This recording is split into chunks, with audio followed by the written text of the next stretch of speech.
What is truth and transparency? What is good? What is good? Pennsylvania, Commonwealth State. Good morning, members, subscribers, lurkers. Hello. All aboard. There you go. We got Brandon in the building. Brandon bought his baby mama and his baby in a stroller. He's probably going to be trying to get out of going, saying he's got to take care of the fam. Come on in. Good morning. Good morning.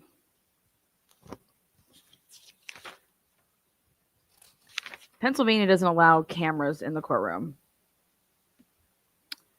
Yeah, about that. They should they should have the hearing though. You should just be able to hear it. So, let's see.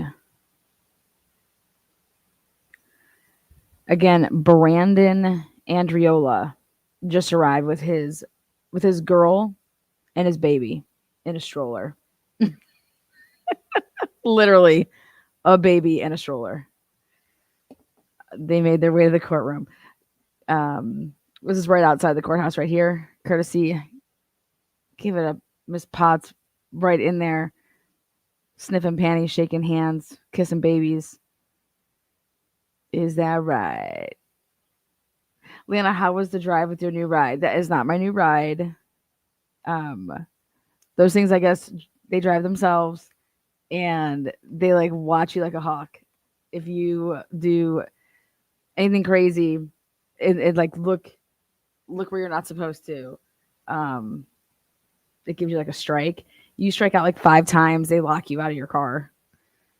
I'm good on all that. Like, give me my simple life. Crazy night last night, CDA shooter. I mean, fuck anybody that's just going to go open fire on some firefighters, man. Fuck you is all I have to say about that. So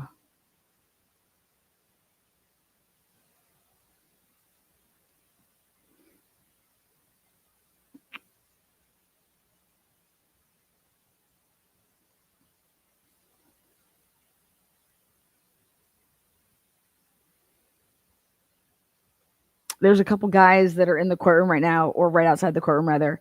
They are lawyers, or at least one of them is.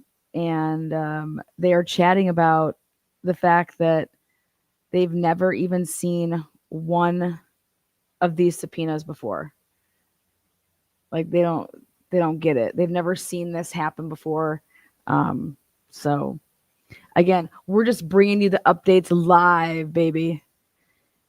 Subpoena from the defense for him. Take that, Court TV. I just wanted to say that. I've been waiting all morning to say Court TV. What the fuck are you talking about? Boom. I just had to come out swinging. Have no idea who's doing the research for Court TV, but they horrible. Oh my God, Bridget girl, what's up? What's up? I'll find out right now who the judge is. Who is the judge for the matter? There's another old guy here too, and doesn't seem happy he got a subpoena. Oh my God, I bet you that's the car guy. I can't see his name. Trying to read his envelope.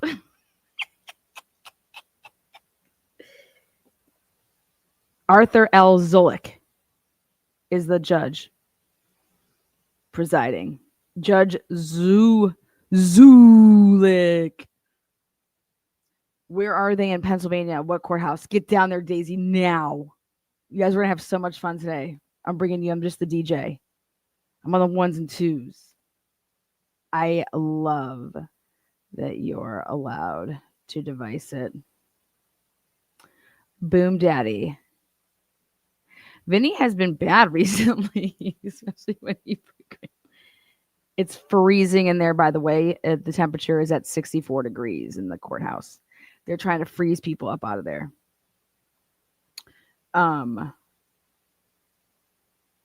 Again, so this is the layout. Court TV told the world that these subpoenas were from the prosecution. The state is calling these people in Pennsylvania. I knew it, but I just had to just like let them think it. Let them think it. Let them think it. I even used my X account this morning to add them on it. Okay. By the way, you guys, I have a Twitter account, whatever you want to call it, X Twitter. I I've had it for a while. Don't ever use it, but I'm going to use it for everything with the Idaho case when I'm there.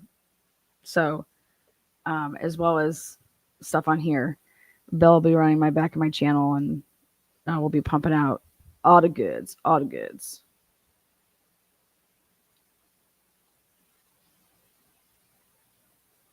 The court decorum.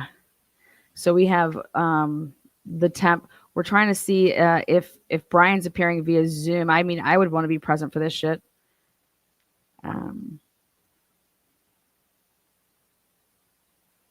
That's right outside the courthouse there, though. It's the picture that you guys are looking at.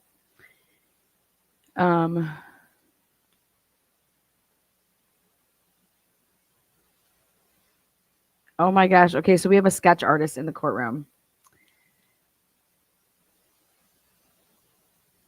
Oh, sweet. Peep her shit. We'll give her a shout out. I don't know who she's a sketch artist for. She's probably been paid by somebody, but there is a sketch artist in the courtroom. Like I said, they don't allow cameras in the courtroom in Pennsylvania. It was the same thing with the Sheldon Jeter Jr. trial. I think that needs to go. Transparency in all courtrooms. There is no reason that these should not be live streamed hearings. Everything in our courts, just like everything with police scanners. You know what I mean? We the people, transparency. Hence, truth and transparency. What did you mean about the subpoenas being weird? Just that they haven't seen something like this. The lawyers that were in there talking. This is few and far between. I mean, so Ann Taylor had to go use a different lawyer and file these in Pennsylvania. I'm curious if she's going to be on Zoom. If Matt, we're about to find out. So,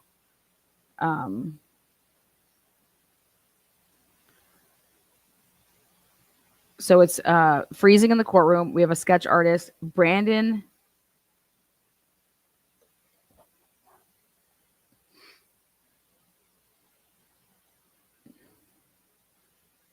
Andriola. He's one of the guys that was subpoenaed. He just arrived with his girlfriend or wife or whatever and their baby. They literally brought a baby in a stroller to court. Curious if he's going to say, hey, yo, bro, I can't be going out there. Look at my family right here, man. So I love the logistics of it, though. Everybody that's being subpoenaed, Court TV is wrong. It's the defense. And I don't know, again, who's doing the researching, but it's horrible. It's been pretty bad lately. Hence the people that they have on their show. You know what? I'm going to take that out of what's his name book. Mark Betterow. Mark Betterow said. So yeah. So welcome all. Come on in. Get into the courtroom, guys. You know, you guys are allowed to eat and drink in my courthouse. You know, make sure you guys have some water, have your little chips. Put me in your ear. Act like you're doing your work. What is this hearing about? Good question there. Great question, Tree Tree. Tree Tree, what a name. This hearing is about material witnesses that the defense believes are material for the upcoming case, and it's to put them under subpoena, out-of-state subpoena. So they will have to be transported for a couple days to be, they're going to testify. And this is for them to come to the courthouse to try and attempt to quash the subpoena and make it so that you have to give good cause as to why you should not be under subpoena to get your happy ass to Boise and testify. So, yeah.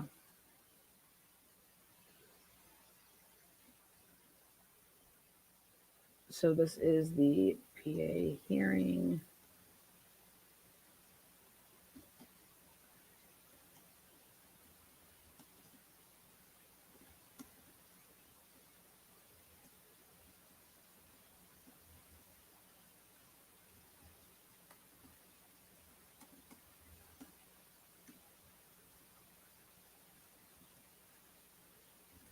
They have to show good cause.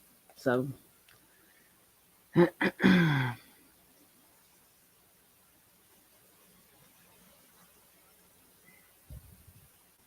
see what they're going to allow.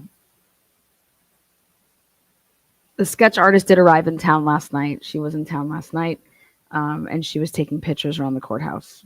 So she's definitely prepared for her job today. So let's give it up for the court reporter. I mean, the court sketch artist. Give her a little dingle. Is Ann Taylor going to be there today? I don't believe that she's physically going to be in Pennsylvania. I think that she's going to be on Zoom. Witnesses to what? Well, my understanding would be witnesses to potential character witnesses. Number one. Number two, there's been a lot of fucking damage that the prosecution during the prosecution of Brian Colbert, there's been a lot of damage to rumor mill. I mean, we got supposedly him going around trying to hit on girls at bars and getting kicked out of bars. And I mean, you guys have been following the case. There's heavy leaks. The PCA is bullshit. And so we're going to find out today what all we're looking at here. We're trying to see if Judge is on Bev's time, Beverly Canone, like just around 9:12, you know. So, and it has contacts there at the public defender's office. Yeah, but I wouldn't be surprised if she's on Zoom. I mean, let's be honest. Like, I don't say, I would think that she's definitely going to want to be watching this. I also think that, I mean, what is Brian doing? Like, he has a right to be there. I bet you he's there via Zoom. I mean, you want to sit in the cell and look at the fucking wall all day? Like, yeah, hello. So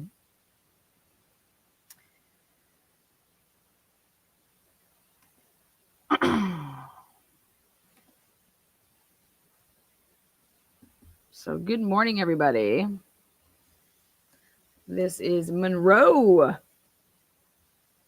PA courthouse.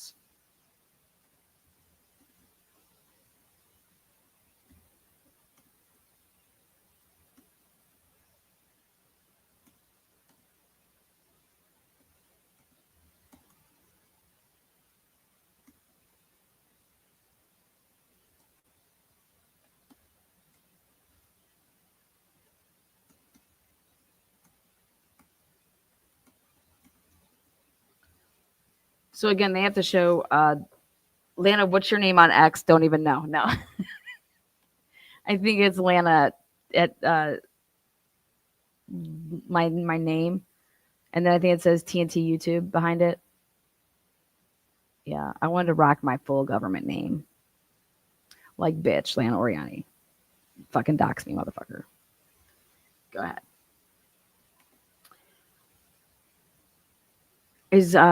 I have no idea why our names are like this. I'll look into it today. I have no idea.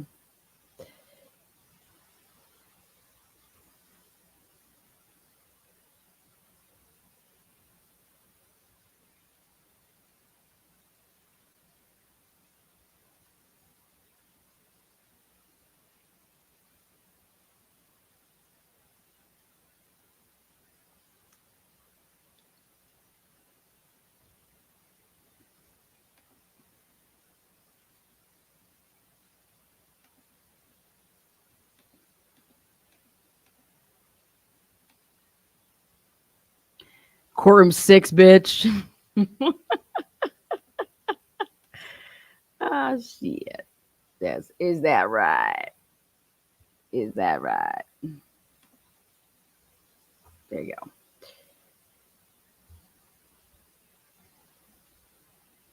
Yeah, the mods can post the X link here. Lady Di, she's good with that stuff. Lady Di, can you post it? If Murky's in here, she can post it. She's good with that. Again, all these all these penises should go through.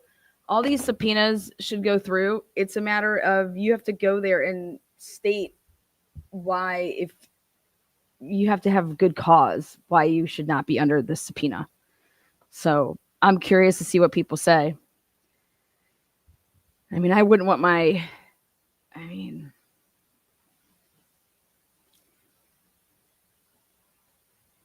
we got a couple of people that are disgruntled already.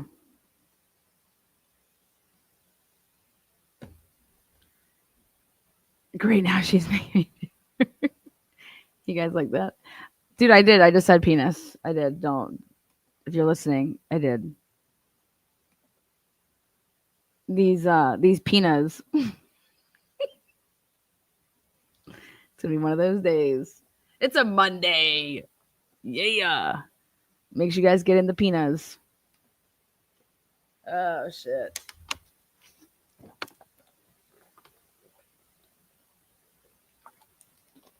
I mean, if I was Brian's parents, I would not show up. I would stay the fuck away from these media vultures. So, yes, Heather, you have to show financial hardship or severe medical condition, but even then, there are options for the court to reimburse travel costs. I'm under the opinion that the defense actually has to pay for you. So, like, I'm almost positive, like, that the defense would pay for you. But yeah, if I was Brian Culver's parents, I would not show up to this. My fucking son's not even going to be there. I looked up your name and found Hot Lana Oriani. That would definitely not be my name up there. But there is one that's it's spelled like this though. It's like this. It's Hot Lana, like Atlanta, but Hot Lana. It's when I played lingerie football. That's what that one's from. And is that a Twitter account though? I don't even know if that's a Twitter account.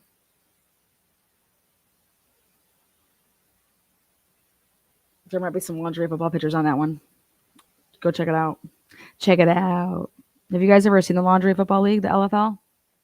Bitches, come on, let me show you this shit. We'll get you hyped. We'll get you hyped this morning.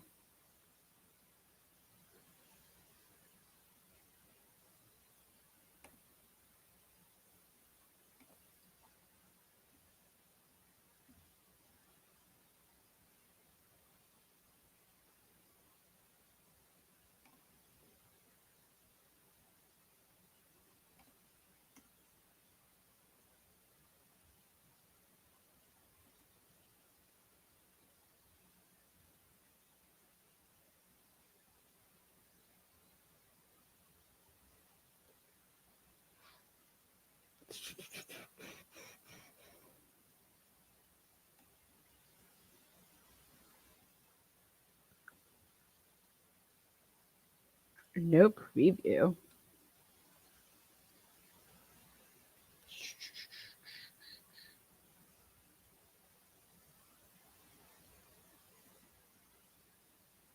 Oh, maybe that one's not. Oh, wait, here you go.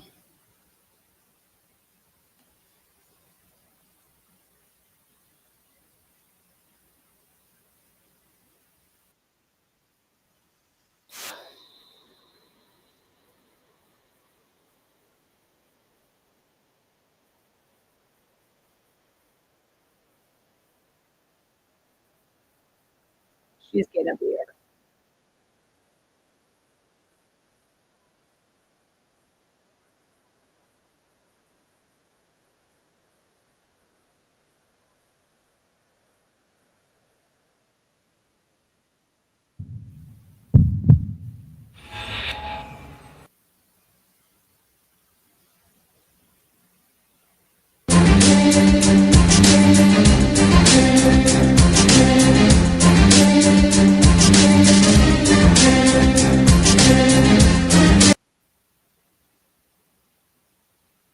Two teams vying for respect in the Eastern Conference. The Nashville Knights versus the Omaha Heart. Next!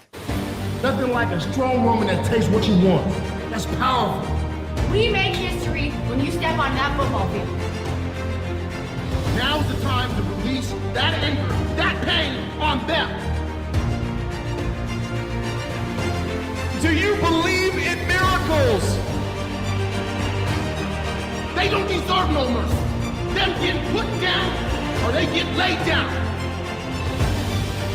Our most successful people in life have failed. Hold on one second. That is not what I wanted. That's some bullshit right there. Hold on one second. Have you guys ever heard about the LFL? It used to be on MTV. What is this thing doing though? Okay.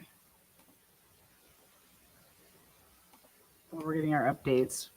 We're gonna keep it wild today.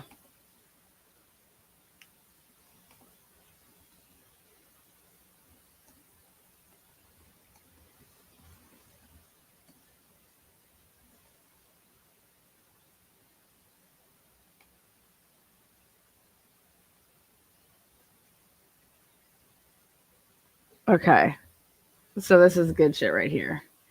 So Cleveland got a team about 13 years ago. If you guys know anything about sports, like Clay Matthews had a part in the team. Minifield, I think he had part in it. God. Thank you. Come on, we're gonna kick some butt tonight. Tell you what, though, you get lit They are up. not exactly sugar and spice. I've always loved football. I've always been an athlete and knew I had to play. And some would say this is not exactly football. Yes, we are playing in lingerie, so we are stereotyped off the rip.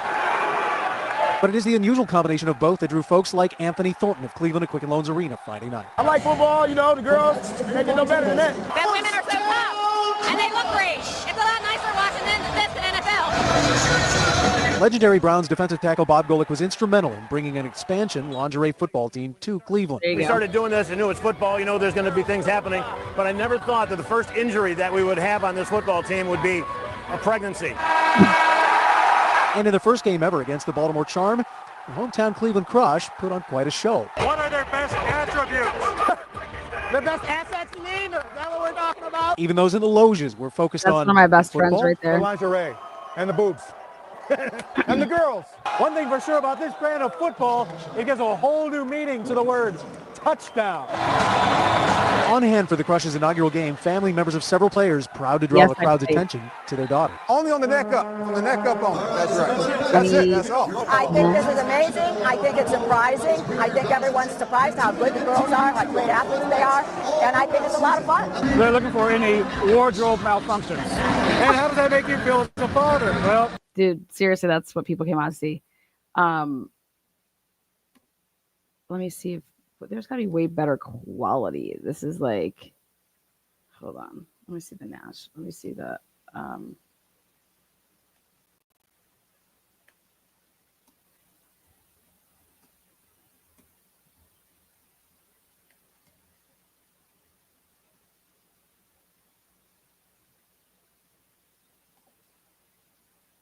Team-guard line. Lambert handed it off. This time, Sarah Jane Thompson. Oh my goodness. Just ripped apart by Zello. What a clothesline. Watch Petrozello. She comes on a Nemo fire blitz from strong safety and clotheslines her. Petrozello Ready to make another play against Lambert in our hand off. Left side, cut back up the middle and just wrestled down to the ground. Okay. 2 minutes remain. Still struggling to find the end zone. Oh man. The intended receiver, Sarah Thompson, just had her world rocked by McKellar Miller. Lambert tonight, Banner. It's going to be a long season unless they muster some offense. The passing game, even the passes she gets there are being dropped. Passing game, even the passes she gets there. All right, so number 6 right there. That's one of my best friends. Number 4.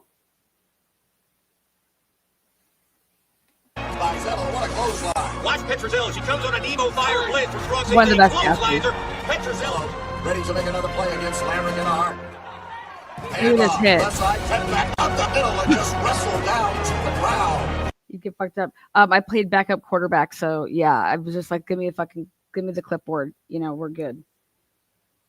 dude, these fucking broads could hit. There's no joke about it. Like, that's when I had my bar. Chad Henney's, if you guys know anything about football, but the Michigan quarterback, Chad Henney, his sister was our center. She's fun as fuck. We partied a lot. 2 minutes remain. Still struggling to find the end zone. Oh, man! The intended receiver, Sarah Thompson, just had her bro rocked by McKellar Bitter. Lambrick tonight, Vander. It's going to be a long season. Let's say muster some offense. The passing game, even the passes she gets there are being dropped.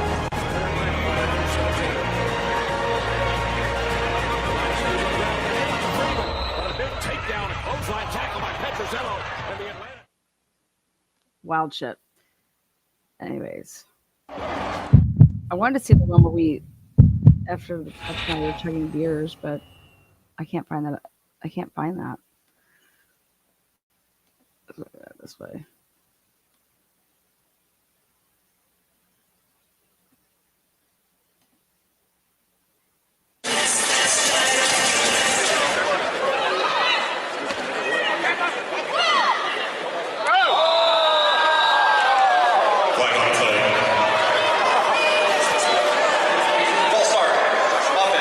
They actually promoted. They wanted you to get in fights. They wanted you to be fucking crazy.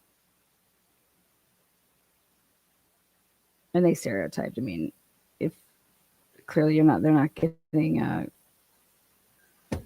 mean, if you weren't decent looking, you weren't making the team. Let's be honest. So yeah. Actually, I'm gonna call.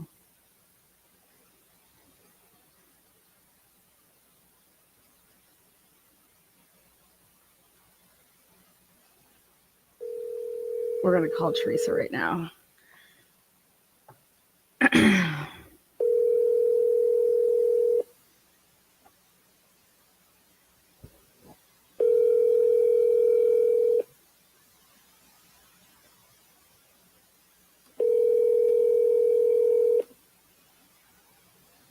Your call has been forwarded. Boo. I mean, who works on a Monday morning? Who works on a Monday morning? Again, welcome in.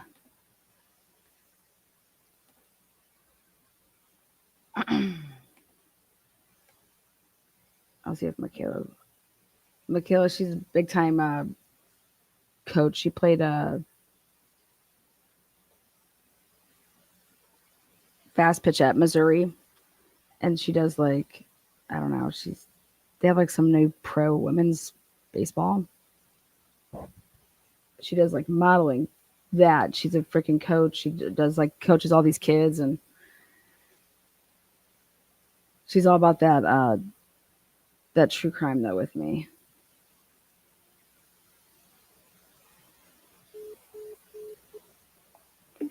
Oh.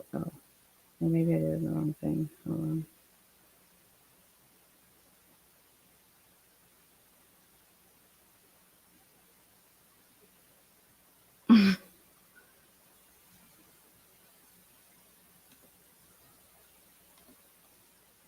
Let's see.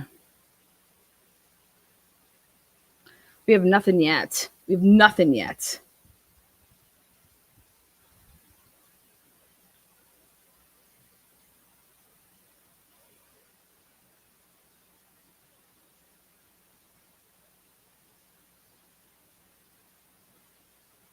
I don't know if anybody was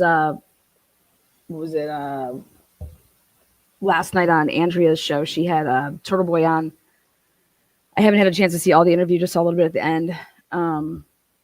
So put that down as something that you want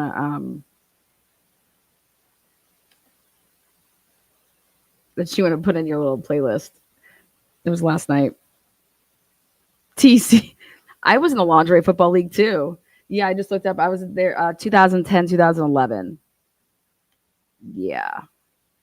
And how this even got on topic, by the way, is somebody wrote in, is it the Hot Lana Twitter account? And I was like, oh my God, I didn't even realize that was still up. That's from LFL days. That had to be, that's like 12. How many years ago was that? 2010, 2011. So what is that? 14 years ago? Holy fucking shit, man. Oh my God. Lana, can you please play the Good Morning? I am. I was going to play that. So you guys are going to see that. Yep. They were all on Good Morning America. It says they were roommates too. Hunter lied on body cam about not knowing who lived there. Yeah, we've known that for a long time. But we're going to play that. I was waiting to see if we'd get some updates here right off the rip. So,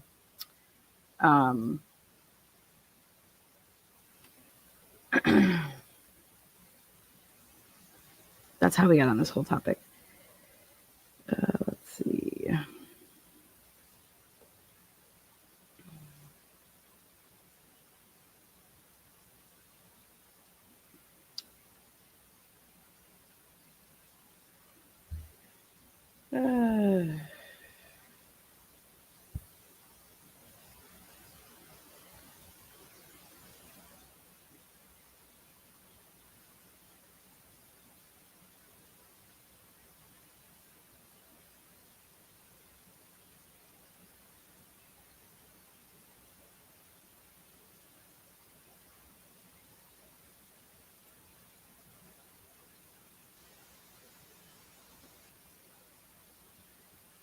Again, good morning, everybody. We are just going to keep the updates coming. I know that Brandon was in the house with his baby mama and baby girl in their stroller.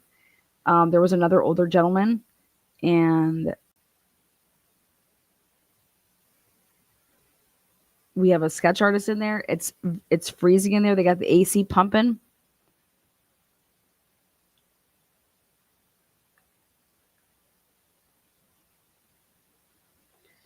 And again, these are all defense witnesses. They have to go in there and state that they got some really good reason why they cannot be a material witness in the case. So I saw the hotline. Is it who somebody called? Yeah. Yeah, there you go. So let's go. I'm going to peek over to.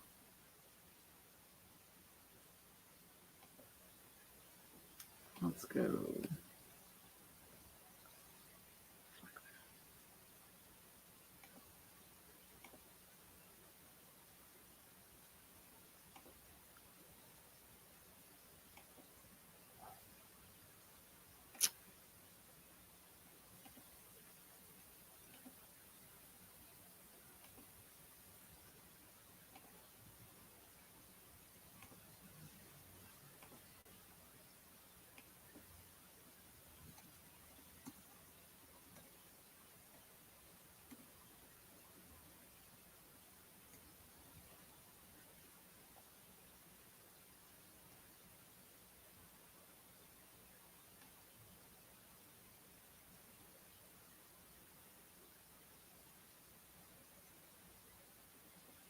All right, here it is. I'm going to share with you guys the Good Morning America interview.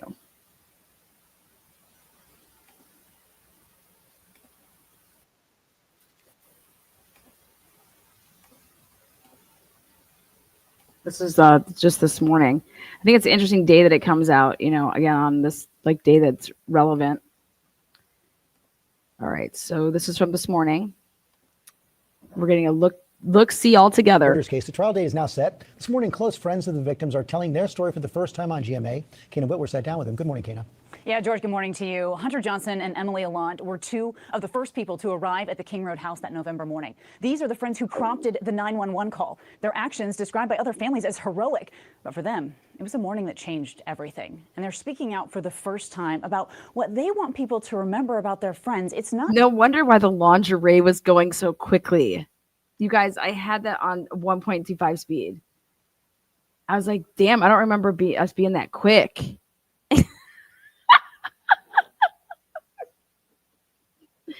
Good morning. Yeah. Hit the thumbs up, hit the thumbs down. I mean, don't just sit there. You have an opinion, make yourself known. Let's go. Just about how they died, but about how they lived. You know, you see the world in pure innocence, and that all gets ripped away from you in one phone call. That's just the day that changed it all. This morning, for the first time, the best friends of Ethan Chapin and Xana Kernodle speaking out about that November day when they discovered Ethan, Xana, Kaylee Gonzalez, and Madison Mogan brutally murdered in an off-campus home. I don't think anyone expects anything like that ever in their life to happen. Hunter Johnson and his girlfriend Emily Allant now telling their story in a new Prime Video docu-series, One Night in Idaho, The College Murders. We were a big group of friends. Why would series? Xana. Innocence, and that all gets ripped away from you in one phone call. Wow, Hunter looks so different. That's just the day that changed it all. This morning, for the first time, the best friends of... Like, look at that's Hunter on the left right there. Call. That's just the day that changed it all. This morning, for the first... See right there. He's one of the kids that opens up the door with the police officer on the body cam. Hunter Johnson. He's in almost every body cam. He's in the one with Kaylee in the back. Time, the best friends of Ethan Chapin and Xana Kernodle speaking out about that November day when they discovered Ethan, Xana, Kaylee Gonzalez, and Madison Mogan brutally murdered in an off-campus home. I don't think anyone expects anything like that ever in their life to happen. Hunter Johnson and his girlfriend Emily Allant now telling their story in a new Prime Video docu-series, One Night in Idaho, The College Murders. We were a big group of friends. Why would you target those four? Emily says she and Xana were inseparable. We were attached at the hip probably the first day that we met. Yeah, we just clicked immediately. We were same personalities, I feel like. I love it when people talk about Ethan and Xana sort of being like male and female versions of each other. Oh, it's very much true. They were the same person. Hunter and Emily say the fall weekend started like any other with a big football game. The friends snapping this photo that Saturday. It was a normal weekend for us, just hanging out with our friends. The next morning, Emily says Dylan, one of the surviving roommates, called her concerned, asking her and Hunter to come over. In the documentary, you tell the story of really not feeling alarmed when Dylan called you. I joked around with her on the phone. You know, it's something you would never expect. It's November, so I had shorts on, slides on. Like, I wasn't prepared to obviously stay there. I was just going over to check, see what's going on. I would say as soon as you get there, you know something's wrong. Hunter was the first person to arrive to King Road to discover what happened. Their friend Josie Louderin, who was also there, describing the moments in the docuseries. As soon as I stepped in the house, I was like, oh, something is so not right. Like, you could feel it almost. Hunter was ahead of me and Emily and immediately was pushed out. Keep And it classy Hunter was in like, chat. get out, somebody call 911. You hear Hunter on the 911 call telling the girls there was an unconscious person protecting them from the graphic details. Is she breathing? No. How did you remain so calm in that moment? I was in shock. Truly, in my heart, I believe God was with me that day, and he gave me the strength to get through that day. As authorities entered the home, the friends say they were told to sit outside, waiting for hours with little information. We watched the ambulance come and we watched them immediately leave. So I think that was a hard part for sure. Oh. That second you realize there's no one to be saved. Right. Their best friends inexplicably murdered. Not knowing who was responsible or why, they feared for their own safety. We just left to get away, be safe. Yeah. Is our You didn't mindset. feel safe? No. In the nearly 7 weeks it took police to arrest a suspect, Emily, Hunter, and surviving roommates Dylan and Bethany became the targets of online sleuths and social media attacks. Lots of threats, people saying I should confess to murdering them. I felt like I was less than a person in that point in my life. On December 30th, 2022, police arrested then 28-year-old Brian Koberger. To Emily and Hunter, he was a complete stranger. Their murder trial set to begin in August. His attorneys say he's innocent. Does justice lie in a conviction? I don't think there's gonna ever be any justice. I mean, yeah, we can have justice for the conviction of it, but I don't get to still hang out with Ethan. So they still don't get to. They don't have a son. They don't have a daughter anymore. They say they hope people remember who their friends were beyond the headlines. Who they are as people is so much more than the Idaho4, and they shouldn't be known as the Idaho4, and they shouldn't be attached to, you know, the name of who did that to them. And I just think that, you know, hopefully one day that they're just seen as who they are and not what happened to them. Yeah, Emily went on to tell me they are so much more than their last day. Now, they joined Ethan's family to speak in this docu-series One Night in Idaho, The College Murders, which premieres July 11th on Prime Video. Also, keep in mind, guys, we're closely monitoring a Pennsylvania court today where several potential witnesses... We are too. Thank you. Yes. Make sure you guys don't get your information from Court TV because they think that the prosecution is subpoenaing all these people. I'm going to play that one more time from the beginning. I let it play all the way through. I might be stopping it. I may play it one more time all the way through and then stop it on the next one. Sat down with him. Good morning, Kana. Yeah, George, good morning to you. Hunter Johnson and Emily Allant were two of the first Be people kind of to chatty. arrive at the King Road house that November morning. These are the friends who prompted the 911 call. Their actions described by other families as heroic.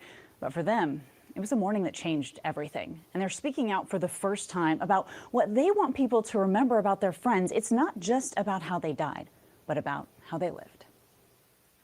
You know, you see the world in pure innocence, and that all gets ripped away from you in one phone call. Just so we're clear, I would have been one of the people that would have been at that house partying the way that they were. That's how we partied.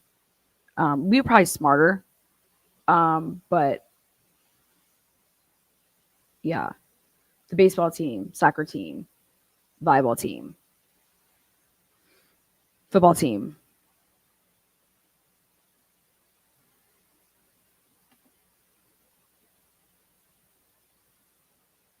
Fucking 19, 20, 21-year-olds, man. The day I'll tell you this. We just drank. We weren't doing drugs.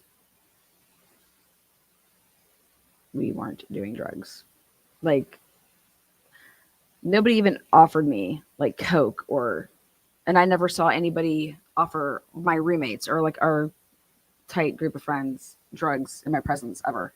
I don't know. I just think that athletes probably don't even get offered that, like,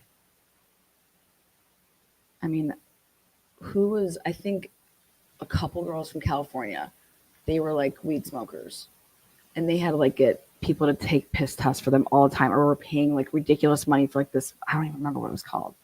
It was like $90 a pop. It changed it all. This morning, for the first time, the best friends of Ethan Chapin and Xana Kernodle speaking out about that November day when they discovered Ethan, Xana, Kaylee Gonzalez, and Madison Mogan brutally murdered in an off-campus home. I don't think anyone expects anything like that ever in their life to happen. Hunter Johnson and his girlfriend Emily Allant now telling their story in a new Prime Video docu-series, One Night in Idaho, The College Murders. We were a big group of friends. Why would you target those four?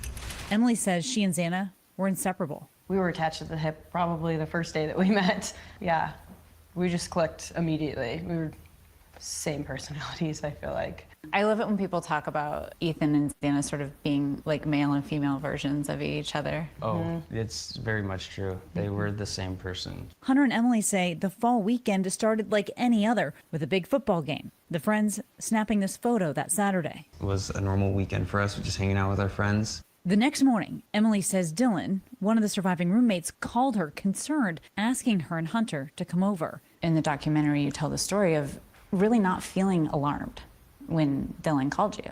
I joked around with her on the phone. You know, it's something you would never expect. It's November, so I had shorts on, slides on. Like, I wasn't prepared to obviously stay there. I was just going over to check, see what's going on. I think it's weird to make that comment though about like, because no offense, like people go out and stay at people's houses for a long time in shorts and slides. You know how like they chop up an interview, guys?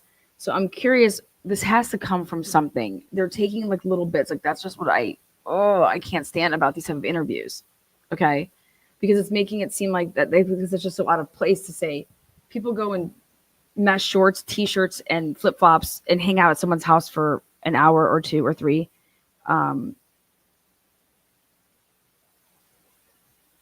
I I just don't like interviews like this. They chop it up and they piece it together, and it's just, there has to be more to why he's saying that. Because it doesn't even make any sense by what you're wearing in terms of like, well, that I wasn't even planning on staying there. Yeah, there had to be like some type of conversation, say, yeah, she called and they said, hey, can you come over here? Like, we're scared to go upstairs. So I just ran out of the house and my slides and my shorts and my t-shirt and, flew over there. Would say as soon as you get there, you know something's wrong. Hunter was the first person to arrive to King Road. To discover what happened, their friend Josie Louderin, who was also there, describing the moments in the docuseries. As soon as I stepped in the house, I was like, oh, something is so not right. Like, you could feel it almost. Hunter was ahead of me and Emily. I think it'd be because of the silence. I bet you that house was always like, it was never that quiet, For me, it'd be like the silence, and then obviously, like, I would think the smell, but I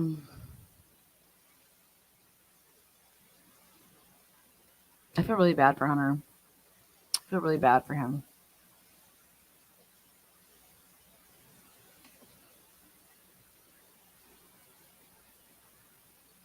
I feel bad for all of them, but Emily and immediately was pushed out, and Hunter was like, get out, somebody call 911.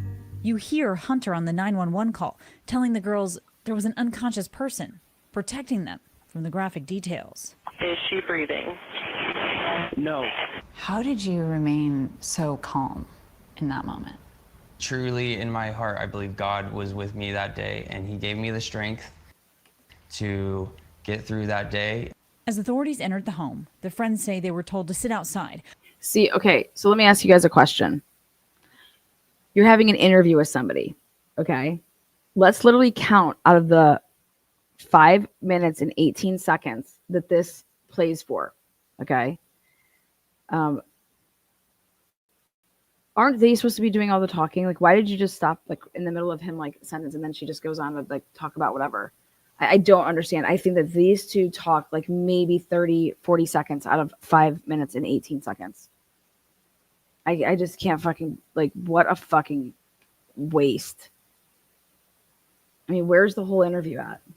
Waiting for hours with little information. We watched the ambulance come and we watched them immediately leave. So I think that was a hard part for sure.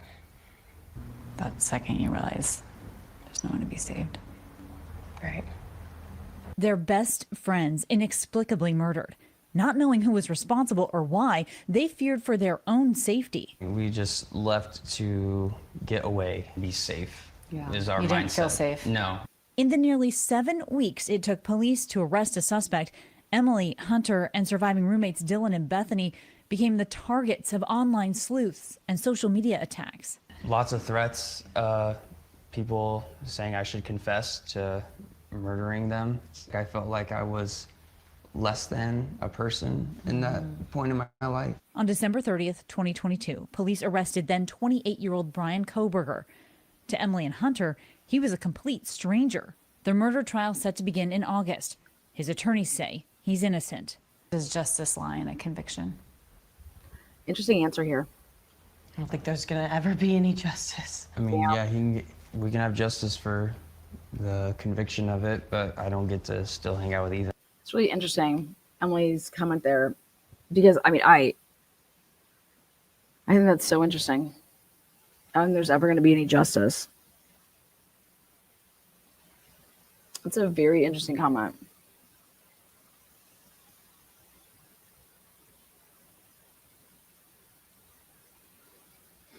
And then I know what he and like I'm sure she's going to elaborate on it on the show or whatever. But maybe what she's saying is that there's never going to be any justice because I'm never going to be able to hang out with my friends ever again. So justice, what? Like, great. Like, fuck that person or whoever did it. Fuck them. Like, I don't even care about them. it's never, it's a, I didn't know that person before. Like, what's missing in my life is a void that will never be filled. Like, him being arrested or killed or put in prison for the rest of his life, or whoever did it. Yeah. It's kind of how I feel about cancer. Like, fucking get a fucking cure. Okay, already.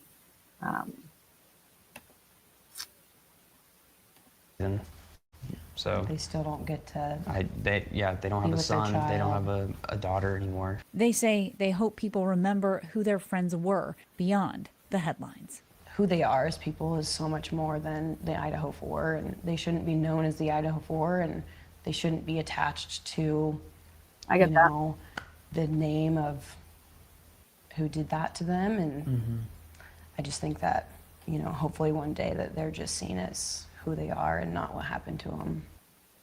Yeah, a lot of respect for them. I'll tell you why I used Idaho4 is because I didn't want to label it the defendant's name for the case.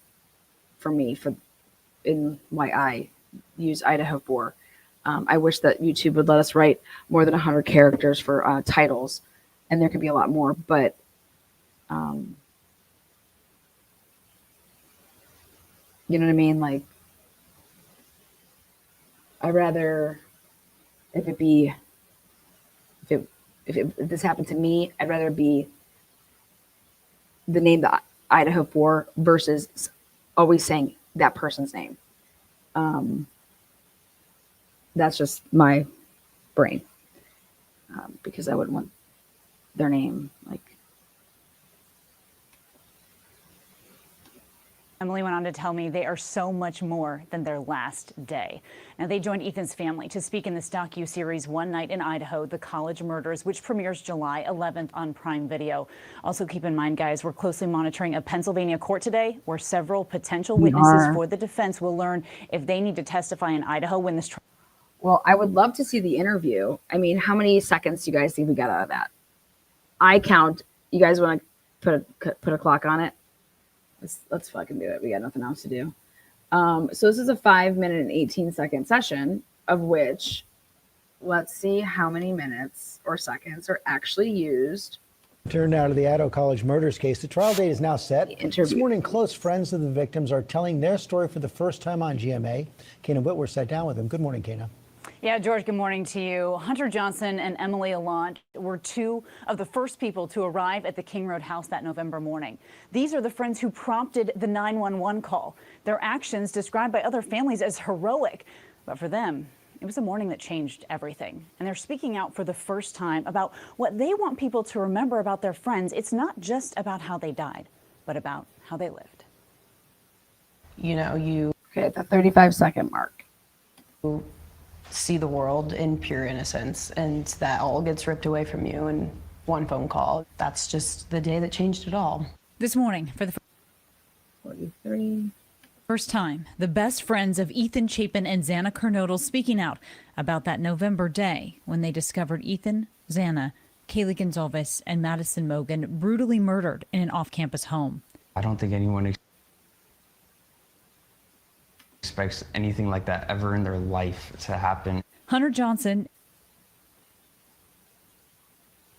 and his girlfriend Emily Allant now telling their story in a new Prime Video docu-series, One Night in Idaho, The College. Just so we're clear, I'm not counting any of this. This is a preview. Murders. We were a big group of friends. Why would you target those four? Emily says she and Xana were inseparable. We were attached at the hip. Probably the first day that we met. Yeah, we just clicked immediately. We were same personalities, I feel like. I love it when people talk about Ethan and Xana sort of being like male and female versions of each other. Oh, it's very much true. They were the same person. Hunter and Emily say the fall weekend started like any other with a big football game. The friends snapping this photo that Saturday. It was a normal weekend for us, just hanging out with our friends. The next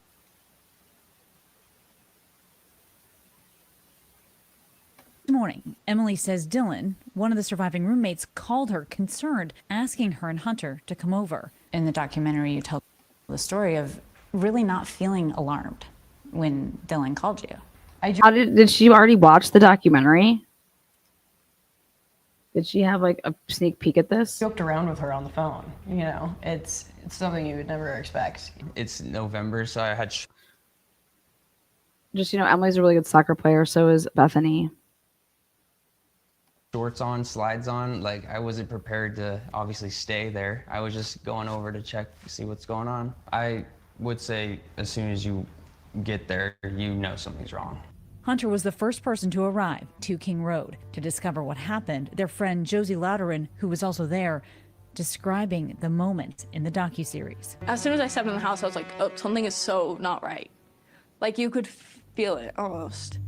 Hunter was ahead of me and Emily and immediately was pushed out, and Hunter was like, get out, somebody call 911. You hear Hunter on the 911 call telling the girls there was an unconscious person protecting them from the graphic details. Is she breathing? No. How did you remain so calm in that moment? Truly, in my heart, I believe God was with me that day, and he gave me the strength to get through that day. As authorities entered the home, the friends say they were told to sit outside, waiting for hours. Boom. Okay. Sit outside waiting for hours.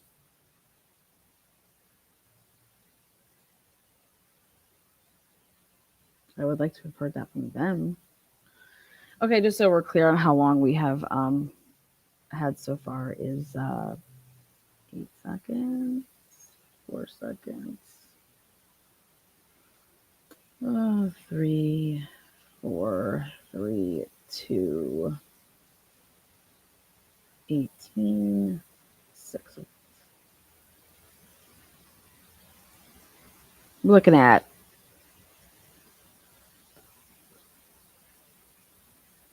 about 48 seconds. Crazy. You guys get my point, right? 48 seconds so far. What? I mean, they let them talk. With little information. We watched the ambulance come and we watched them immediately leave. So I think that was a hard part for sure. That second you realize there's no one to be saved. Right. Their best friends inexplicably murdered. Horrible. Not knowing who was responsible or why, they feared for their own safety. We just left to get away, be safe. Yeah. Is our You mindset. didn't feel safe? No. In the nearly 7... You know what's interesting about that comment is that they didn't feel safe there in Moscow. Like, you know what I mean? Just like think about that. Versus like that this was somebody that was just passing by through, and they're on to the next. They're gonna like a trucker. They wanted to leave they wanted to leave Moscow, Idaho. They wanted to leave Moscow.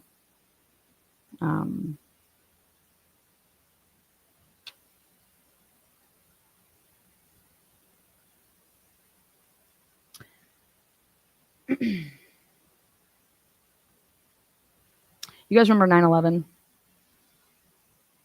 Well, obviously, I mean, unless you weren't born, you know exactly where you were. Like, oh my God, yep, this is where I was. I had a golf tournament as it was my sophomore year of college going into. Cincinnati was on quarters, so we started school at the end of September, and we went to the beginning of June. That's how Cincinnati was when I was in school, which I loved quarters. And I had a golf tournament. What was it? A couple days scheduled to be after that.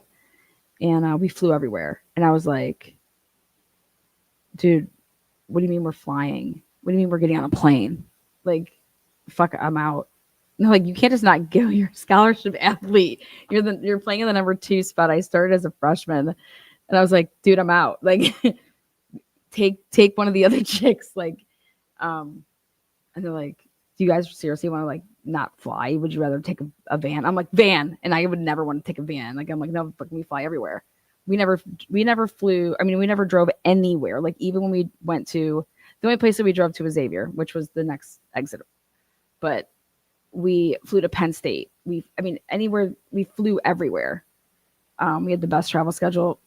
I played golf in Hawaii. I was very fortunate.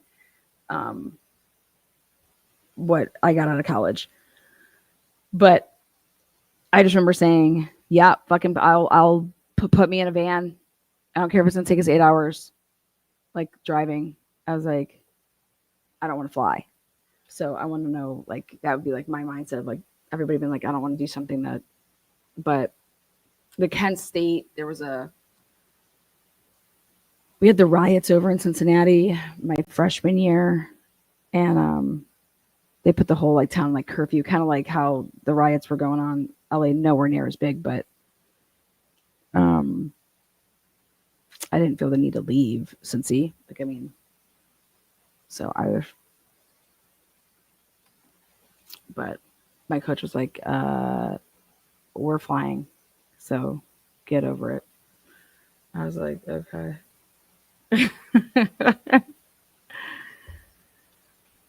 Aye, aye, Captain. I'll be there. I will report for duty. Yeah.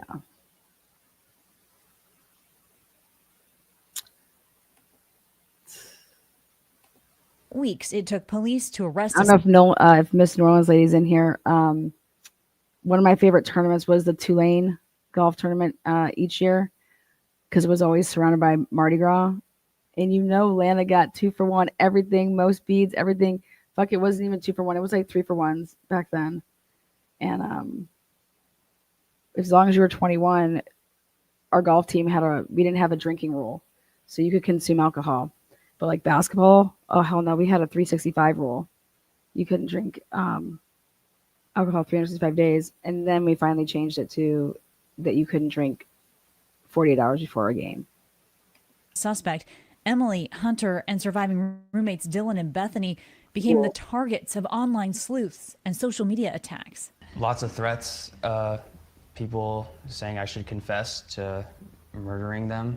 I felt like I was less than a person in that point in my life. On December 30th, 2022, police arrested then 28-year-old Brian Koberger. To Emily and Hunter, he was a complete stranger. Their murder trial set to begin in August. His attorneys say he's innocent. Does justice lie in a conviction? I don't think there's gonna ever be any justice. I mean, yeah, we can have justice for the conviction of it, but I don't get to still hang out with Ethan. So they still don't get to. They don't have a son. They don't have a daughter anymore. They say they hope people remember who their friends were beyond. No wonder nobody's coming out to my tailgating for the truth parties. Okay. I don't know if Holly's listening. Yo, Hollywood. How's that golf swing? How's that golf swing working out? She's piping the ball now. Courtesy of Coach Lana over here. We need to have a golf outing, a TNT yearly golf outing. Tell me that wouldn't be fun, okay? Should we start it up? I think we should start it. I think I should start it up. Like a Hooters type golf outing.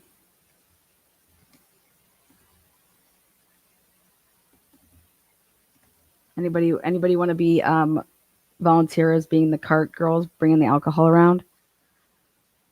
You're gonna have to send in your resume pics. Oh, what's up, Birdie? How are ya? Doing well? All right. Is that right? We'll let Maori drive the golf cart around. Twiz, I'll be the cart girl. I fucking love you. Yeah. Yeah. There you go. You guys, golf is like outings are fun. That's when you don't. It's like a scramble. You just fucking party and whack the ball, and it's a scramble, so it's best ball. So it's all good. It's all good. Oh, this interview is so sad. So sad. Yeah, I sense that they wanted to get the hell out of Moscow. That's what I sense. I would love to know when they went back. They were sitting there for a couple hours, so they weren't separated. So Ann Taylor was on the money when she was saying that none of these witnesses were separated. Like from jump. Like they sat around there for hours. I mean, I can't believe that they weren't. I mean, I think that, I don't know, maybe they were just like, well, wait, don't talk to anybody. Let us get there and we'll get them in with detectives or stuff like that. But I would think that you'd, ooh boy. Let's take a look, see what do we got going on over there in Pennsylvania. Annie Potts taking serious notes, man. I was like, do you have writer's cramp yet? I was like, if you miss a single sentence, you're fired. Give it up for Annie Potts. So curious, put a 1 in chat if the date was far enough out in advance and like at a cool place that's easy for to travel. Like certain cities have, it's always just really good prices for flying in and out for plane tickets. Put a 1 in chat if you would do a golf outing.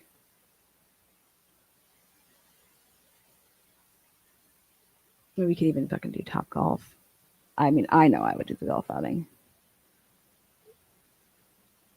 Dude, each hole, it'll be like something true crime-ish decorations. It'd be like Crime Con, but on steroids. Man, I'll make it sick. Yeah, see? There'd be a lot of 1s. Even if I had like 4 in a year, and that way it was like 1 on the West Coast, East Coast, Midwest, be fun as hell. Lana, dead ass. If you're serious about this, let's link. No pun intended. Homie, I played college golf. I paid for my school. Hell yeah, I'm serious. I tell my mom all the time, if I was just a tad bit taller, I could have fucking made it.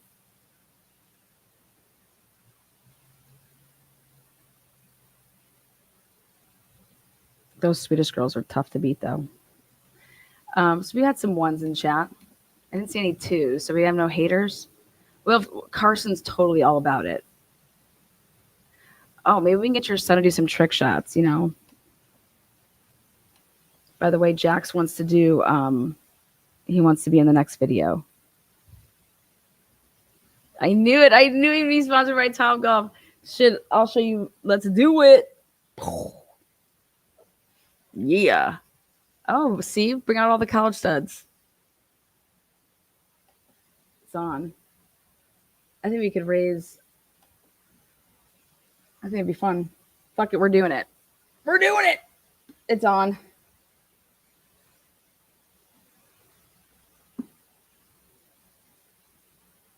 I already called dibs on Cyray and Carrie in my foursome. And then biggest bidder to play with us.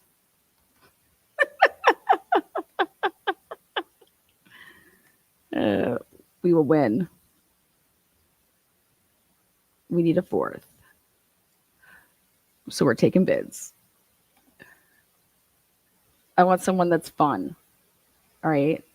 You have to be able to drink and at least make contact with the ball. We're gonna make it that we have to use at least everybody's drive at least once. We're gonna have some rules in this golf tournament. We'll have skins. If you guys don't know what that is, it's not shirt and skins. It's we'll have closest to the hole. We're gonna make it legit. The good old days, golf. Not a care in the world. Just get up and go play.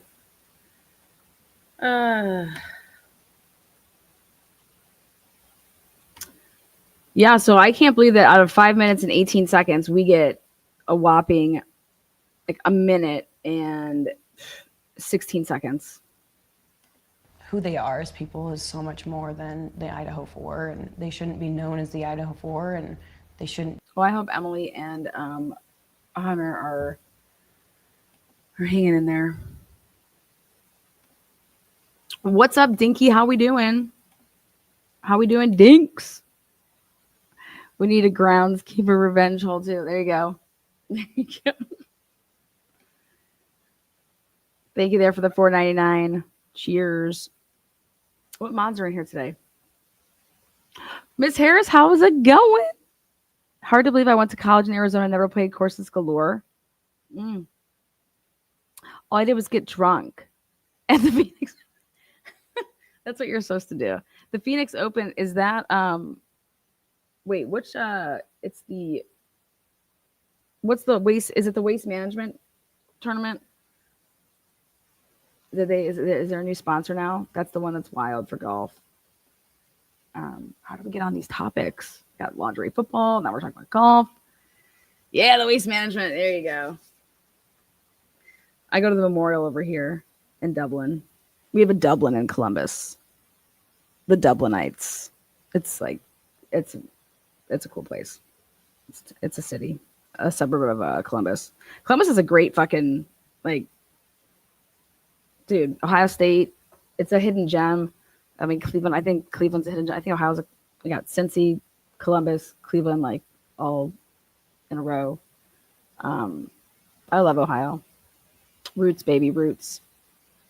I chose staying in Ohio, going to Cincinnati over going to South Florida for school. South Florida was a fucking swamp.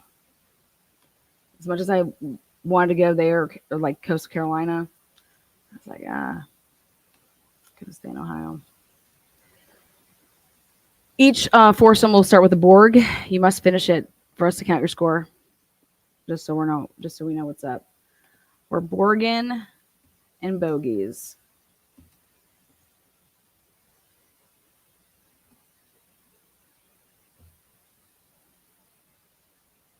Is Mike dropping in here?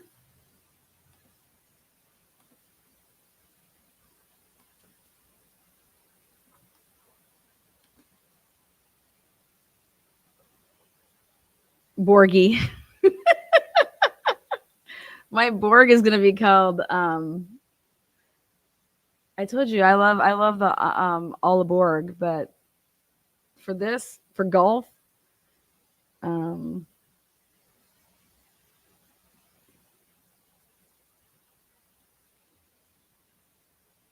don't know. I have to think about it.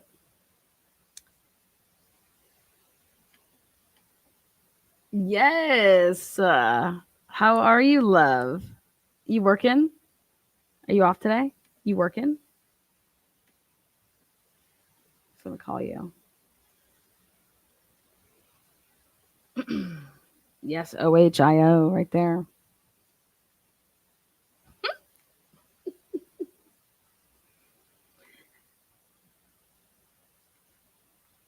So NPA, let's see what we got.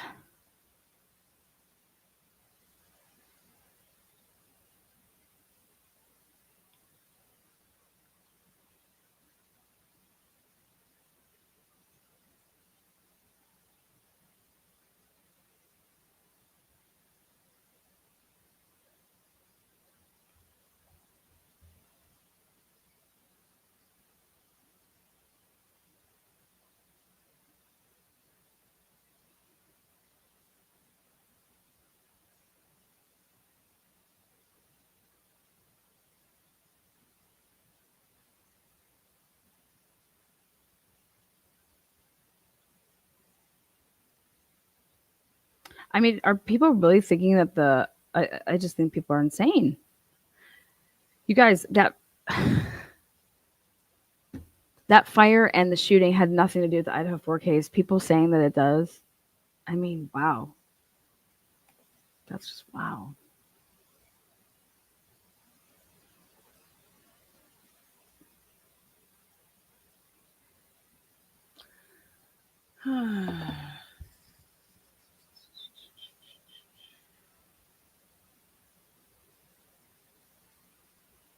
If anybody doesn't know, the trial date has been moved. Allegedly, supposedly, August 18th, 2025. Opening statements from August 11th and August 4th, 2025. Jury selection begins. In case people were wondering.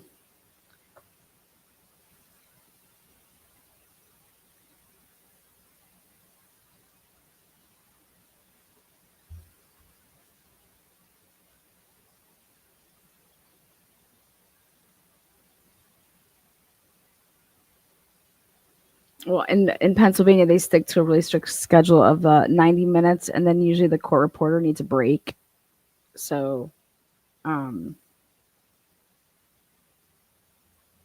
would put us at roughly 10. Oh, here we go. What's the word? You're on. You want me to put you on speaker? Yeah, you can put me on speaker. Okay. What's the word? Okay, so let's see. We have I have a lot, darling. I have a lot. I will tell you that mostly everybody was contesting. Mr. Vecchio does not understand why he is even being subpoenaed, number one. Number two, he's not sure if the subpoena was actually for him or his father, because it was his father who previously owned the business. And then Mr. Vecchio took it over in 2021. The subpoena was improperly served because he is Ralph Vecchio III, and it does not say on the subpoena first, second, or third. Judge agreed. Does Ralph have a lawyer with him? No lawyer. But Mr. Vecchio, so basically the judge agreed and was going to quash Mr. Vecchio's subpoena. But then Mrs. Parnell argued, can we do a motion for continuance instead so I can find out from the defense exactly who they wanted, either Mr. Vecchio II or Mr. Vecchio III. And the judge agreed a motion for continuance would be fit. And it was continued until next week.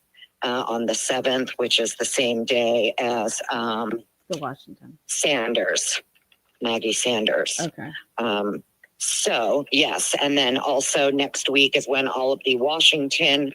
So this is the guy. Sorry, Pennsylvania subpoenas also for state prosecution witnesses have all been subpoenaed in Pennsylvania as well, and their hearings are next week on the 7th. Okay, so we've heard from one person so far? No, darling. There's so much more. We've heard from everybody. Court is done. They've already gone through everybody. Just wanted to call and give you an update. What? Oh, yeah, we're done, darling. We're done. Holy balls. Okay, so everybody's basically contesting. Okay, so we have everyone contested except for this one's interesting because this gentleman showed up. I think he's from Parks and Recreation or something. I don't know who he is, but he was in all of his very dirty clothes. He looks like he had just on his way to work before court this morning. Mr. Soma. Yes, I want to make sure I get the name here correctly. Mr. Soma. So Mr. Soma agrees he is a material witness and he is not fighting the subpoena. One thing I learned today was that the defense has secured flights, hotels, and per diem pay for everyone who they did issue a subpoena to, so that if they tried to argue hardship, they didn't meet the burden for hardship because they're only needed for 2 days tops, and their hotel, their food, their flight, and per diem pay will be taken care of. So nobody met the hardship burden as far as the judge was concerned. Mr. Andriola tried to get out of it. It was a no. He has been ordered to comply with Hitler's What was he trying subpoenas. to What was he trying to do to get out of it besides the hardship? He says, well, I have a whole bunch that I'm going to go over, obviously, when I do my live later. But one of his main things, so Brandon showed up with his wife and like a 6-month-old baby in the courtroom in the stroller.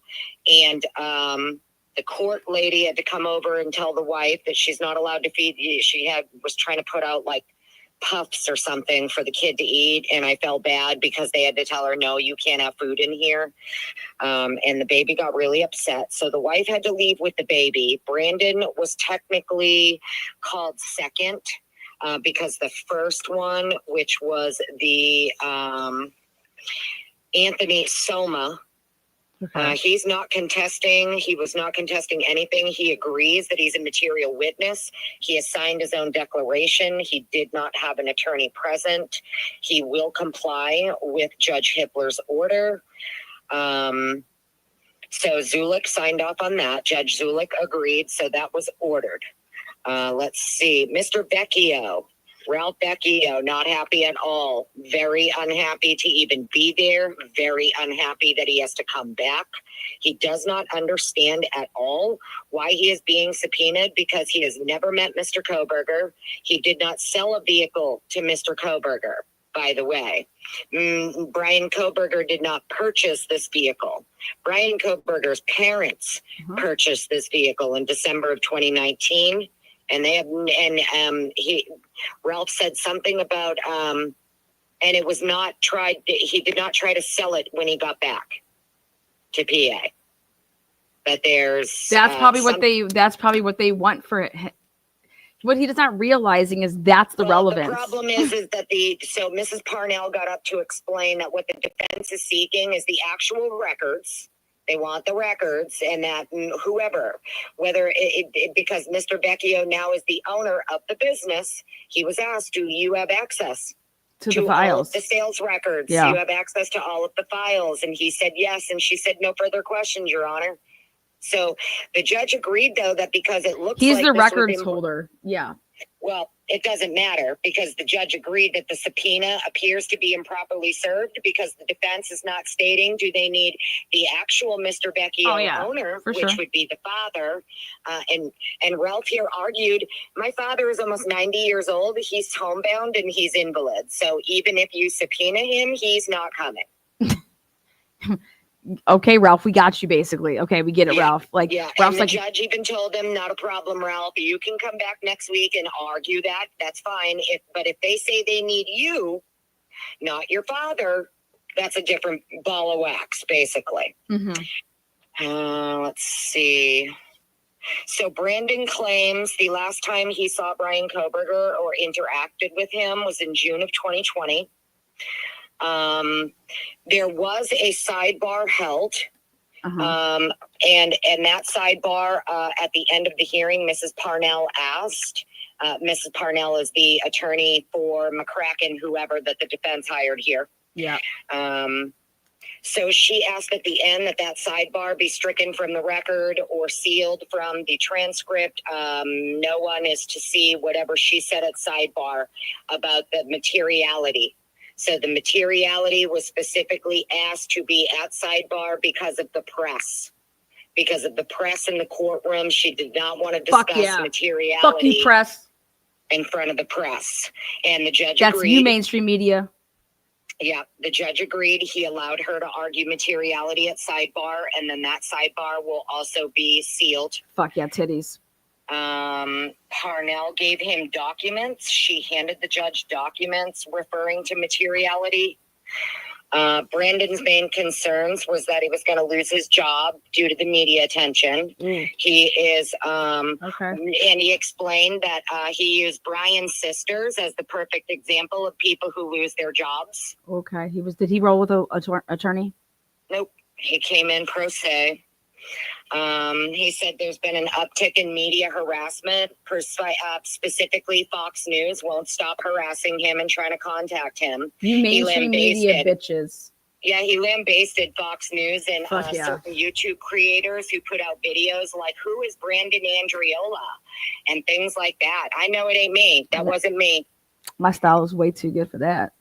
Because I'm going to know. I'm not going to ask who. I'm going to tell you. I'm going to tell you. I'm going to ask. So he appears to be like, ex-Army Ranger and blah, blah, blah. But he claims he has not interacted or seen Brian Kohberger since June of 2020. Okay. He doesn't understand why they want him. And then he did say after. So at first he's like, I don't even understand kind of what's going on. And then after Miss Parnell went to sidebar and produced documents, all of a sudden he was like, well, I already gave everything to law enforcement. I already cooperated with the authorities. I've already spoken to them and gave them all the evidence they need, whatever that means. I bet you Anne wants to know what the hell you gave to make sure that what we got in discovery is what you correct. gave. Yeah. But he did. So he was trying to argue like undue hardship as far as the wife and the kid, because he has a new baby and a wife. But then he also proceeded to say that the wife is a stay-at-home mom. Dummy. So the judge was like, well, unfortunately, this is a capital case, and sometimes we're called upon as citizens to do our civic duty. Yeah. And because this is a capital case and this man's life is on the line, unfortunately, I'm going to have to grant it. The subpoena is granted. You're going to have to comply with the out-of-state subpoena. So that was quick. Boom, boom. Brandon has to comply. Jesse Harris is probably the one that I like the most. Jesse Harris is the boxer. However, Jesse Harris, now everybody was claiming this man ran a gym. He doesn't run a gym. He runs the boxing program at Northampton Community College. So he is the one who runs the boxing camp there. He has not seen Brian Kohberger since he was 16 years old. Brian Kohberger did not come there to train to learn to box. Brian Kohberger went there because it was a place to socialize and make friends. Brian's father is the one who signed him up for it, and Jesse Harris knows Brian's father. Jesse Harris is a much older gentleman, just so everybody's aware. And he's a very lovely, lovely chocolate gentleman. We'll just say that. But this man was so nice, and he was like, my heart literally breaks for everybody involved, including Mr. Kohberger and Mr. Kohberger's parents. I know his father. So Jesse was very nice. He says he does not want to be portrayed as someone who is helping Kohberger get away with murder, because that's what the media is doing with witnesses. That's what all of these witnesses these fucking are bastards. afraid of. Yeah, all of these witnesses are basically afraid that the media. Ann Taylor's been They're saying all that. afraid the media is going to portray them as people who are trying to help Brian get away with murder. And Jesse said he has been contacted. However, he has a sick wife. He's not sure if his wife has cancer or not. They're waiting for testing to come back. Yeah, so my heart broke a little bit for him. He's a small business owner, has a construction company, doesn't want to lose business, but good man. They assured him that it's only for 2 days. Everything is paid for, your hotel, room, board, and per diem pay. So even if you have to come for a couple of days, you should not there should be no significant undue hardship. And they will try to accommodate as best as they can. However, the judge did reserve authority for Jesse specifically, because if anything further comes up with Jesse's wife and she is any sicker or has a diagnosis, then Jesse can go let the court know here rather than trying to notify the court. Why can't he just testify via Zoom for something? Because that's what Brandon asked for, and the judge here explained that is not up to him, that's up to Hippler. Oh. Yeah.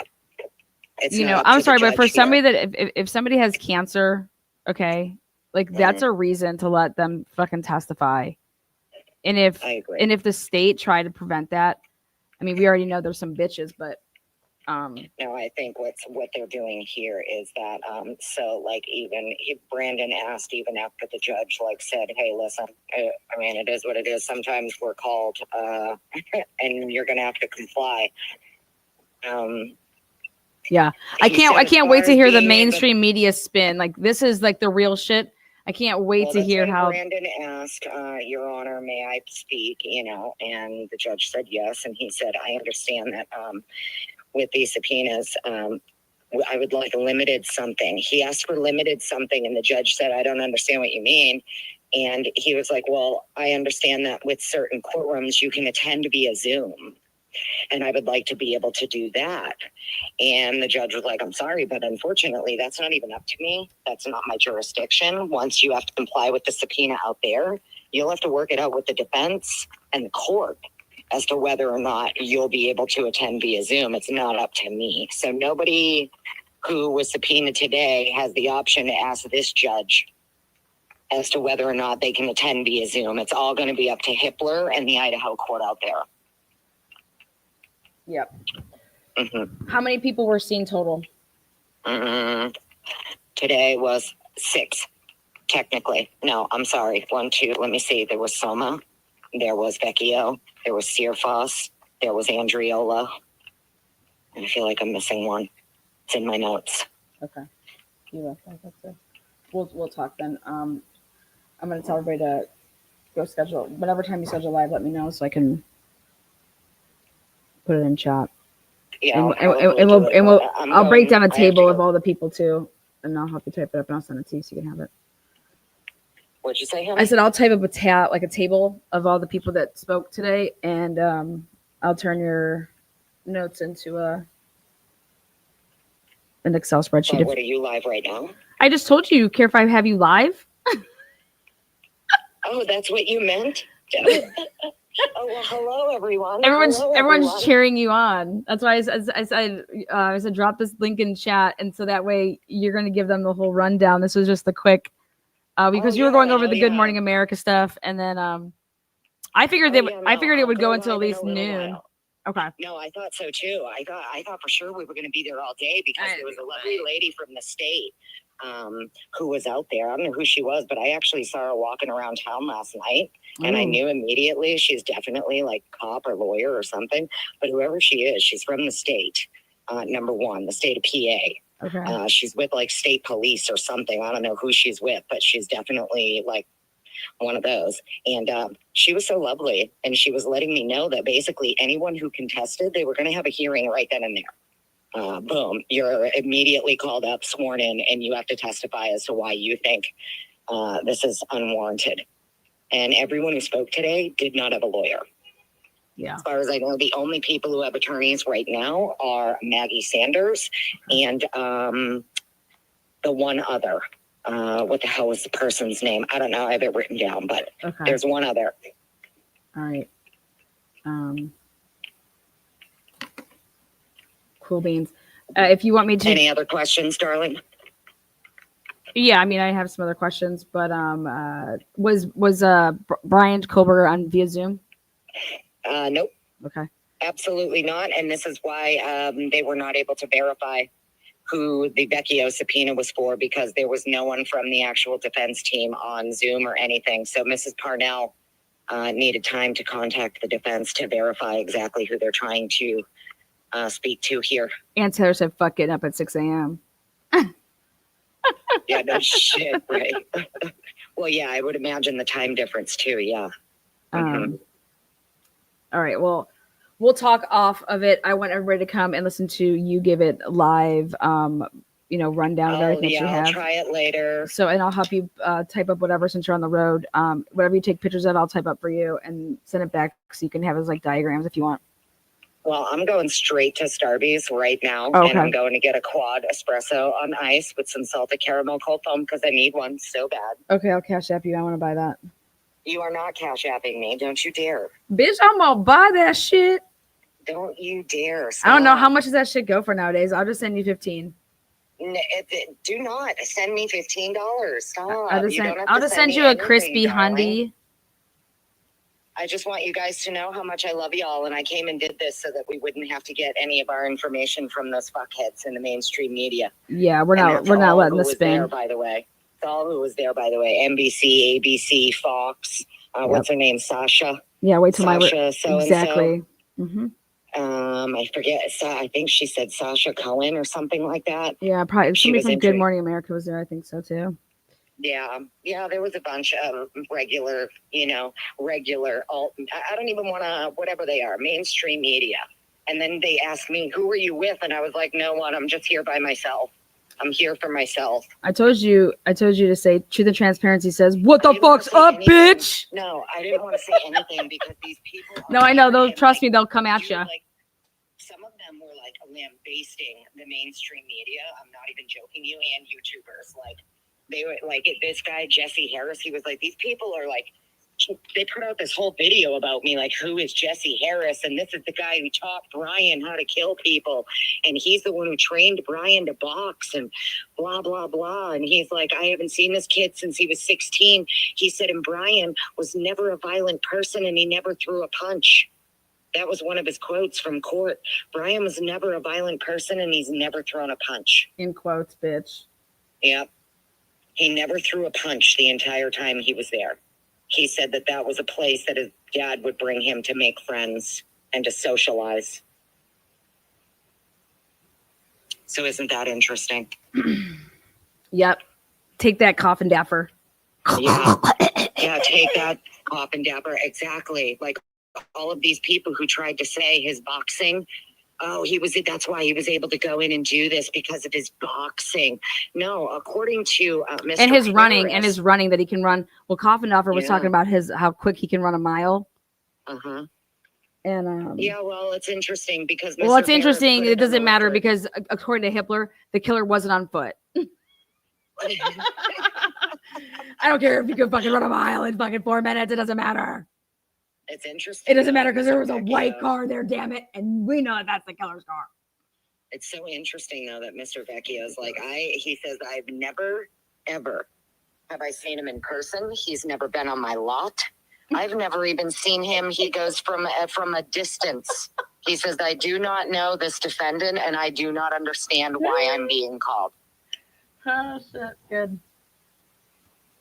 Yeah, he was not happy about being there, Mr. Vecchio. I'll tell you that one. Mr. Vecchio, they just want your records, baby. They just want.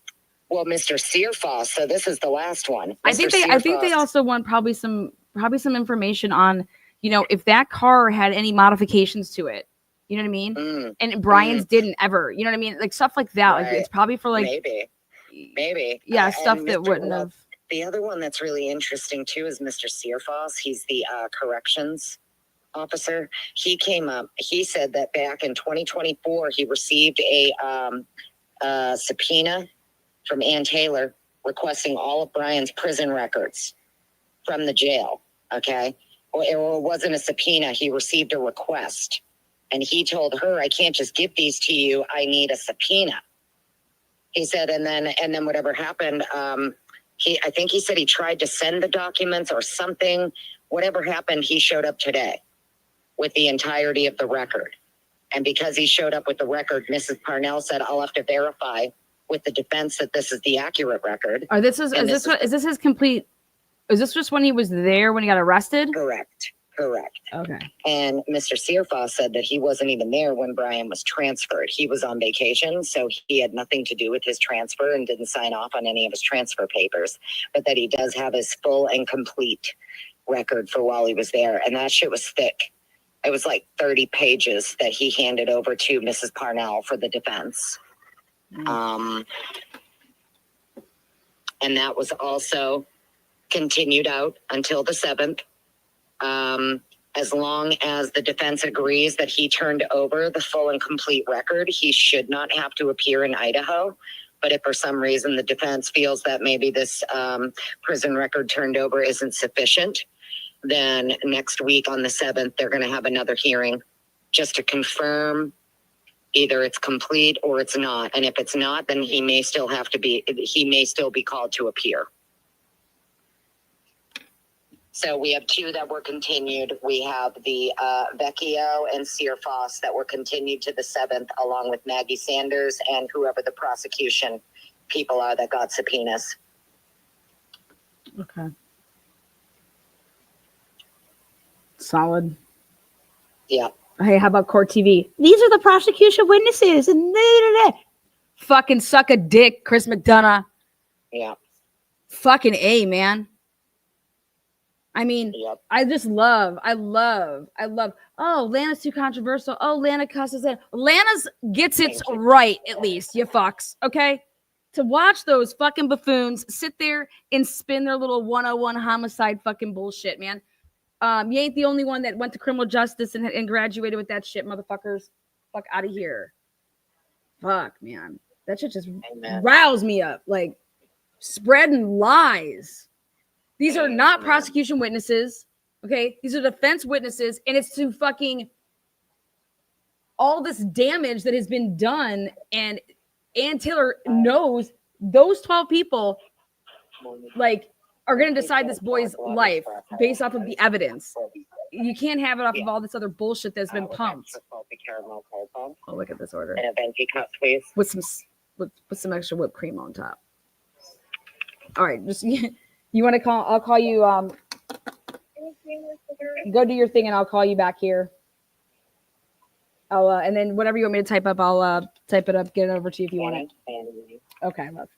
Okay, love you. Bye. Okay, love you. Bye. Fucking A, man.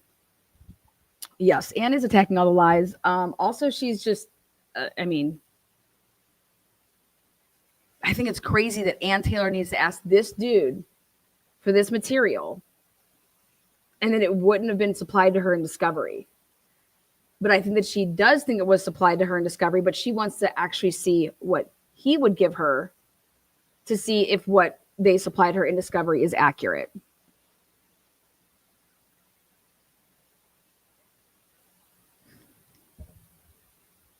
Okay.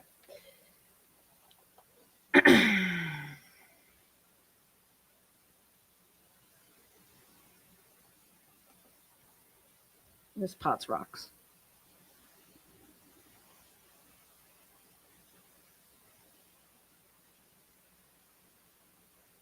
Interesting about that.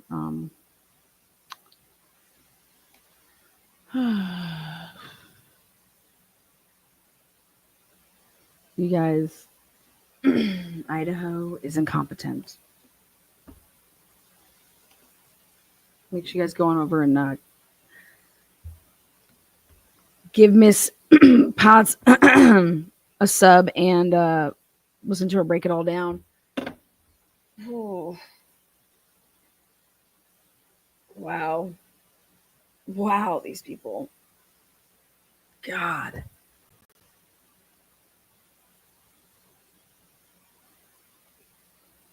These defense witnesses, or these witnesses, the only reason they don't want to testify is not because they don't want mainstream media to drag them. Y'all hear that? Mainstream media to drag them.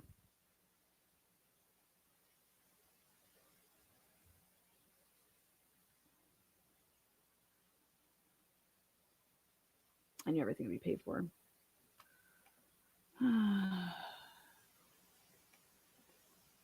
Unfucking believable. Rhonda, $5. Thank you so much. Send it on over to Miss Potts.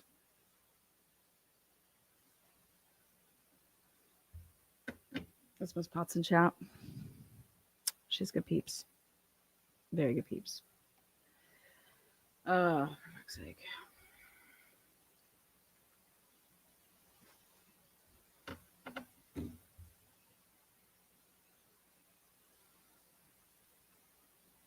I'm interested in what Brandon told authorities. That's one thing that gets me like, ooh.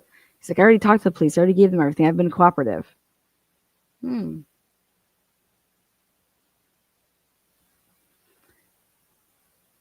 Wow. Okay, so 5 or 6 people did get up there, and Brian was never a boxer, did not have a boxing like membership in terms of like that you would go to the gym to, hey, I'm gonna do title boxing or something like that. 2024 subpoena for the prison records when he was there for a very short time. MSM is harassing people, especially Fox News. Fox News gets the blast. Speaking of which, I have to call Moscow. Poor Mr. Vecchio. Why the fuck am I here, man? I never even met Brian Colbert. He's never been on my lot. Dude, we just need the car records, okay?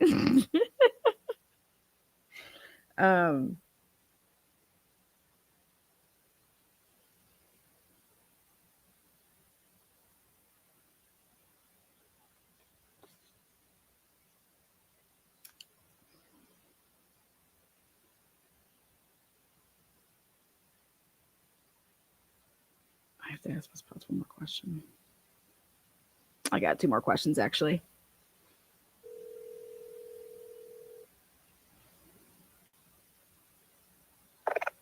Hello, darling. Hey, quick question for you. Yeah. Did Ralph Vecchio, did he just say, like, was he in the courtroom when he saw, like, that prison guy bring that file in? Was he like, oh, I can just give a file over? Like, if I do that, do I have to testify or anything like that? He was already gone. Seafrost was last. Okay. Vecchio was, I think, second or third, and the other guy was last. So, and then what? And I don't think it's just records, because the way that Mrs. Parnell was arguing was that regardless of whether it was his father or him that the defense meant to subpoena, and I don't think it's just records they're looking for. There's something else they're looking for out of him, and like it seemed to be that a lot of these people that are being subpoenaed have to do with Koberger's father. They know Koberger's father, not Koberger, which is very interesting, including Mr. Harris. 3, 2. It's all, by the way, all of these crosswalks talk.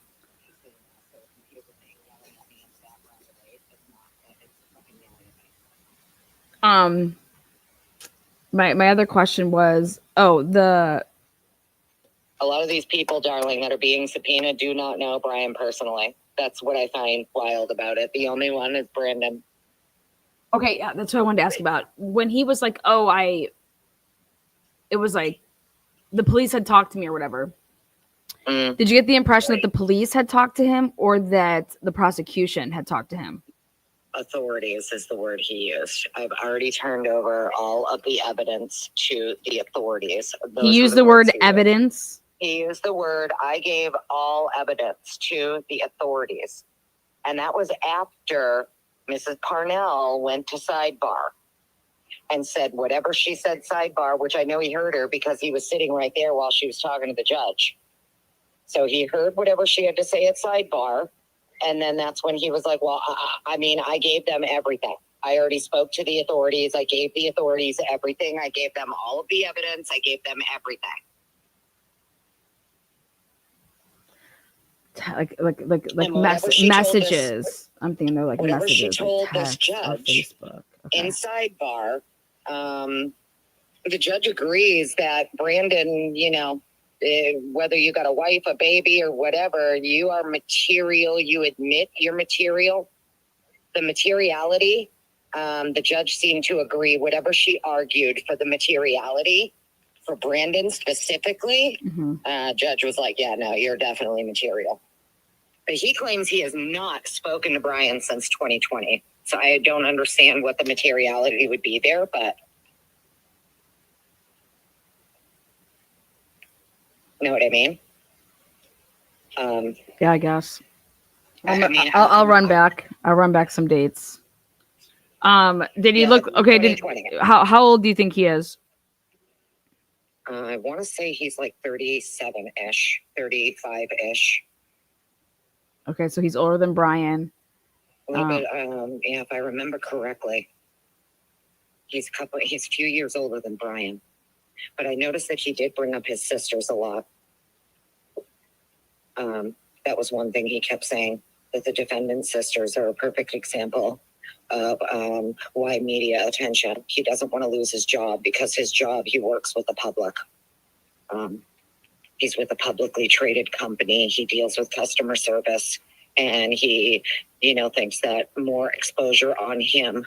He said that ever since his name came out in these subpoenas, he's already had like Fox News, NBC, all these people wanting statements, contacting him, showing up at his house, things like that. So, I mean, you know, these mainstream media assholes, they need to stop harassing witnesses and tampering with witnesses. That would be fantastic if they could do that.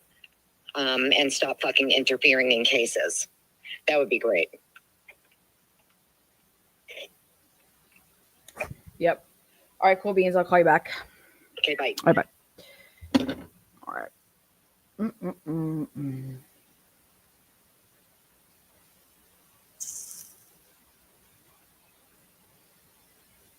All right. And what these witnesses mean, guys, is they have no problem testifying. In terms of like they don't. There's no like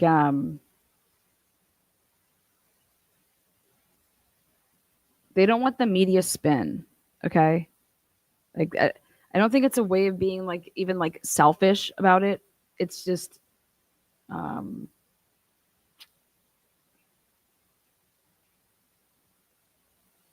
think if the mainstream media would stop fucking lying, okay, and stop pushing fucking narratives, all right, that in these then this shit wouldn't be happening. All right, it's about the truth. It's about the goddamn truth. And you can't handle the truth. All right, and I get it. Like mainstream media, okay, hey, we want to talk to the parents and we want to be all chummy with the parents and whatever the parents like, they're your source, whatever they're giving you, and then you're pushing it without vetting it. That's what the Idaho4 has been notorious for. Is these people that are supposed to vet their sources, they did not vet their sources. And they fucking just would go out there and they did it last week. We just watched an episode of how in the world do you think that these were prosecution witnesses? Where did you get that from? Oh, because we have to keep the narrative up that, these PA people, like, we're bringing in these guys, let's go fucking listen to what these assholes said again. I mean, fuck. This shit pisses me off. This isn't how you get justice. Brian Kohlberger may be the motherfucking dude, okay? But what are you doing? That has nothing to do with, you need to do your job and you need to have integrity with your job. And you don't. And you're not. And how are you employed? How are you employed?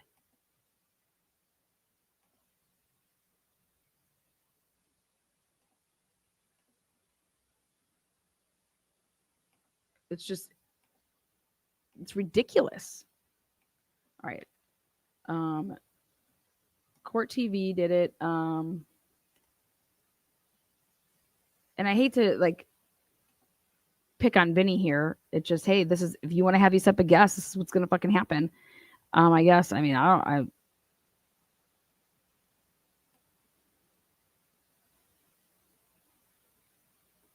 let's see.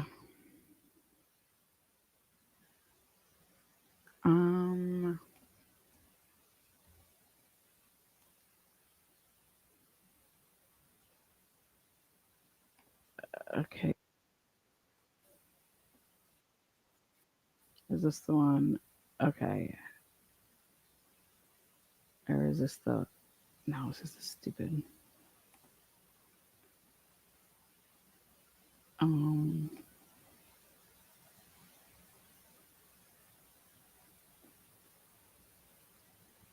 Okay, here it is.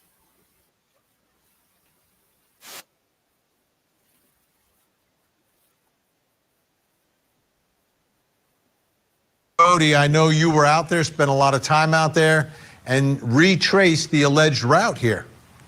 Absolutely, Benny. And while I was out there, I was following along with that probable cause affidavit. That remains unclear, but... Okay, here we go. Ready? Watch this. Watch this shit. Fucking blast. Here we go. Where the suspect is from. There's going to be at least 2 hearings to decide whether or not they're going to need to travel from Pennsylvania to Idaho. Really an amazing man. And I think it's an amazing father. That's all of this. Pretty amazing. There's been a development in this case that I want to talk about tonight. There's some hearings that are coming up, some important hearings regarding some potential witnesses in the case. Take a look. We've learned the names of 7 potential prosecution witnesses in the trial, but they're not out in Idaho. Are you? Right there. Prosecution witnesses. 7 names. Wrong. Wrong. Absolutely wrong. Oh, they're in Pennsylvania, where the suspect is from. There's going to be at least 2 hearings to decide. I want to know when this is going to get corrected. You need to correct the record. Okay, you need to issue a statement. Whether or not they're going to need to travel from Pennsylvania to Idaho to testify. And that first hearing is set for Monday, June 30th. And that brings us to the next question in our investigation.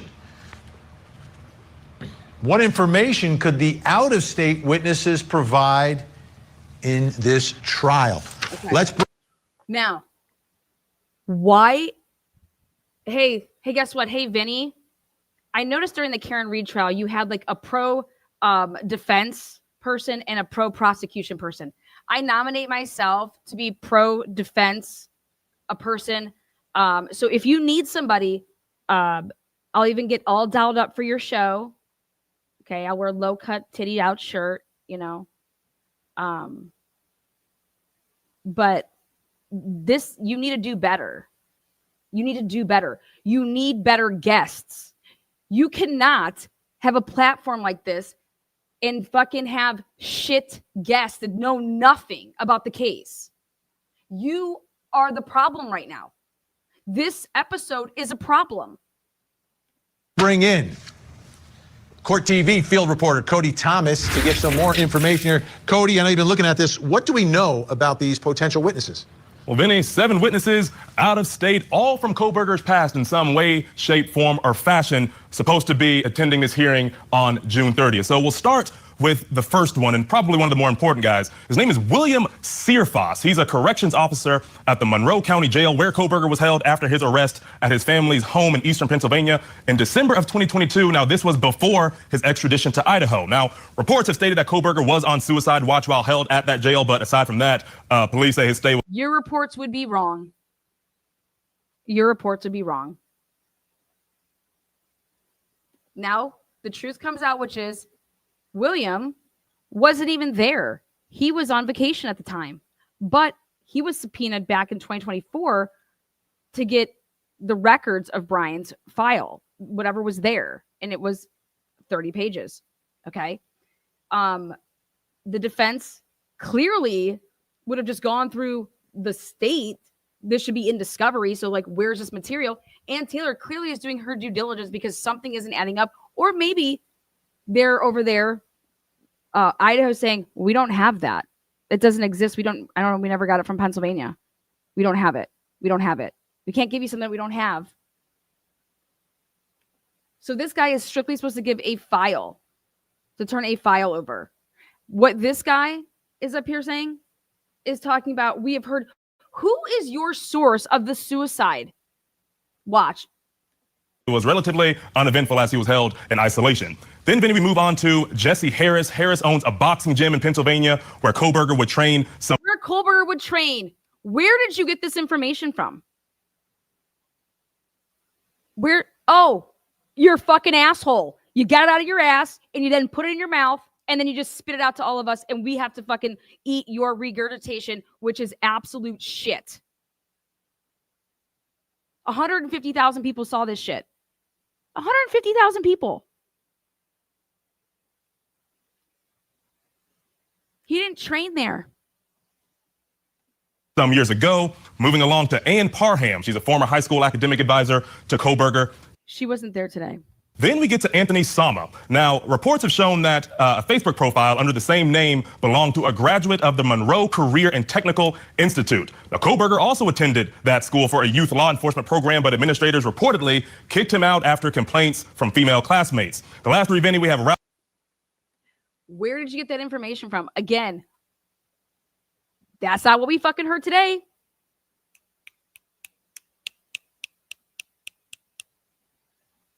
Unfucking believable.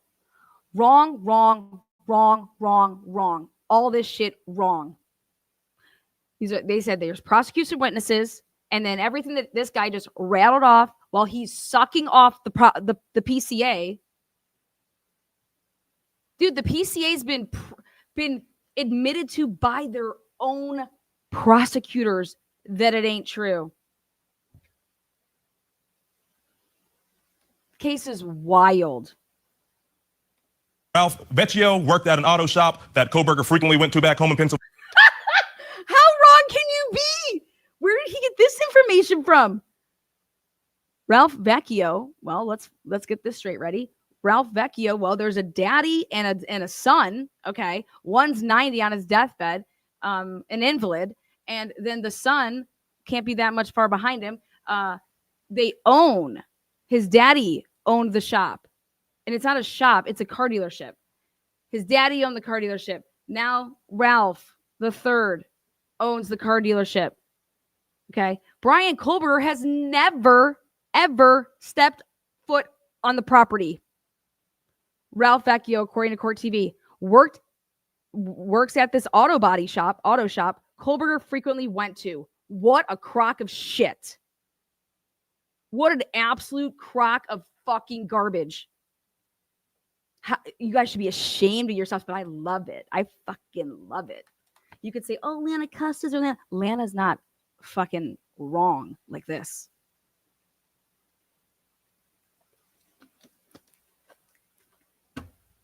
Who's doing your research? Well, guess what, motherfuckers? Get somebody else. Because they're wrong. Or you're purposely lying. And honestly, I don't know which word. I don't know which one's worse. You're knowingly just pumping this shit out. Pennsylvania.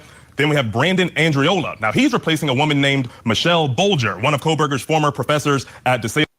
What a bunch of shit. Brandon Andriola is not replacing anybody. Brandon Andriola is the guy that showed up with the baby. I haven't talked to Brian since 2020. I don't know what you could possibly. He got the sidebar.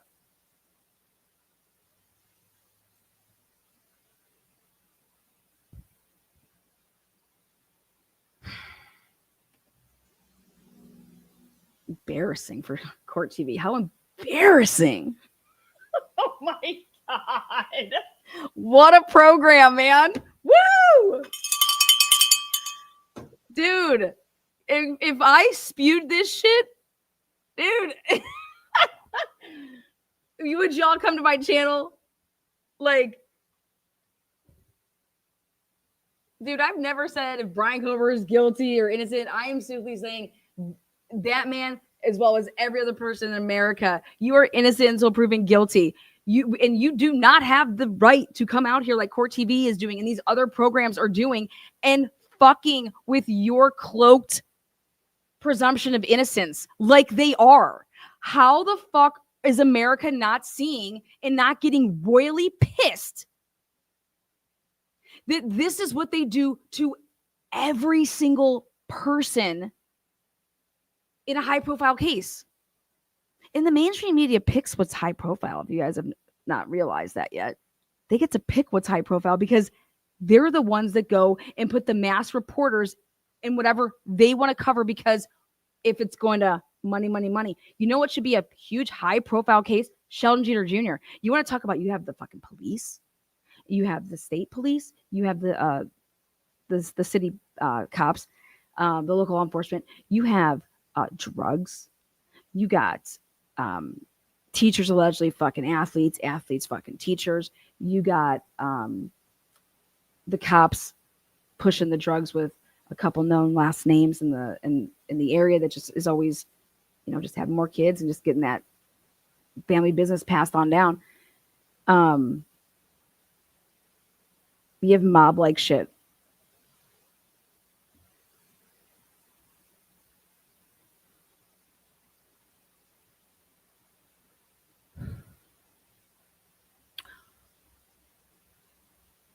There is corruption all over this case. There's corruption all over it. They lied to obtain this man's arrest. And out there, the world wants to tell us, who gives a fuck? Look at this crazy bastard freak show. He's guilty of sin. He did it. Who cares if the means doesn't justify the end? Blah, blah, blah. All this crap. That's not our justice system. That is not our justice system. But how embarrassing If I put this shit out here on my channel and I came out here and said that this is what all these people were and who they were and blah, blah, blah, he hasn't got one right. Not one. How do you get all of them wrong? All of them wrong. You can't even get one bone, motherfucker? Not one right?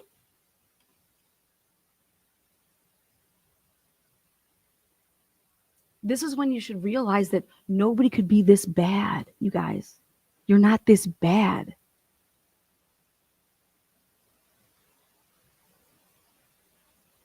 You know how thank you, Octavia. This is intentionally wrong.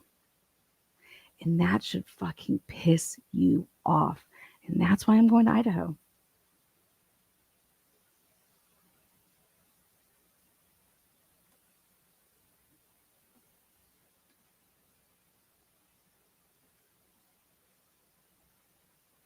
This is embarrassing.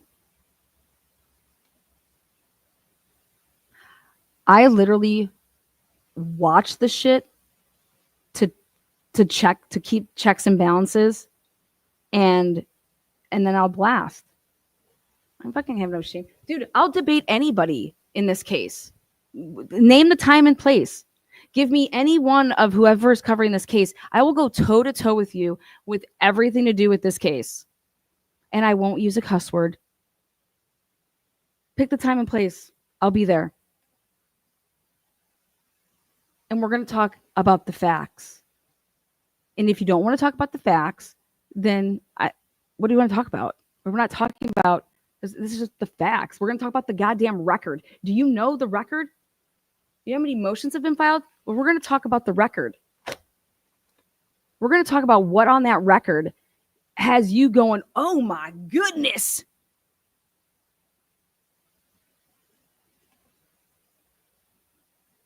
Yale University, who was initially scheduled to be included as a prosecution witness, but there are no immediate links between Andriola and DeSales, and his relationship to Kohberger is unclear.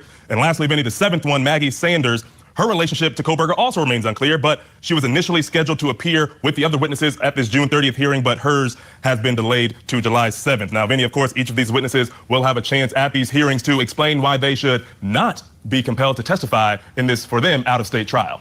All right, Cody, we'll check back in with you in just a bit. Still with us to help us through all this, Chris McDonough. And okay, now these people are going to come out on here and watch. Now, imagine if I was on the show, okay, and I'm hearing this man just sit here and say that those are prosecution witnesses.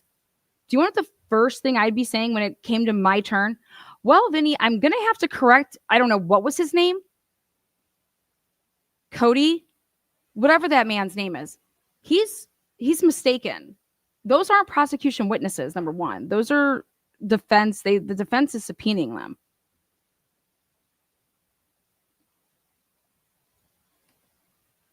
Okay, we're going to move it along here to Chris. Stuart Fillmore, a corrections officer, boxing gym owner, academic advisor. Academic advisor? Wrong. Technical Institute, seems may have been a classmate. The guy owns the auto shop and a professor. Auto shop? What are you hearing, Stuart? What do you think some of these out-of-state witnesses could provide for the prosecution? The whole program is just built on fucking shit, man. Come on, you guys, grab a drink. This is hilarious. Dude, how does Chris McDonough, who supposedly follows this case, covers this case, is just going to sit there? I mean, I've never even seen the guy on the right. Bless his fucking heart, man. I mean, what is the prosecution going to gain from this? Okay, let's hear what he has to say. In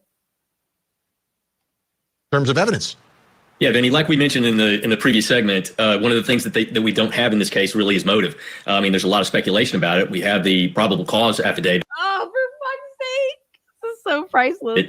That gives us a lot of forensic details, but very little about Brian Kohberger himself and why, if he did this, why did he do it? So I think what these Pennsylvania witnesses are is to help paint a picture, and let's see some patterns in his past, and some things. No doubt. Retired FBI agent. How embarrassing for the FBI.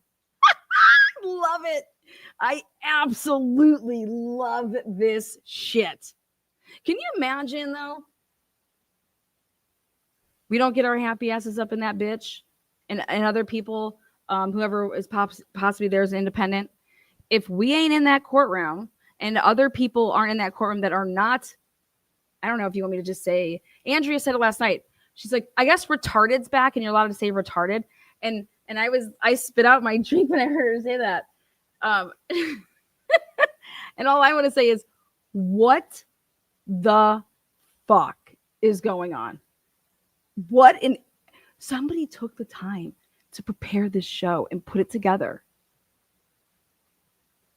That's like reading a book to your kid, okay? And making up all of the words and reading this book over and over to your kid. And then one day they can finally read and they're like, well, fuck, this wasn't about that. Da, da, da, da.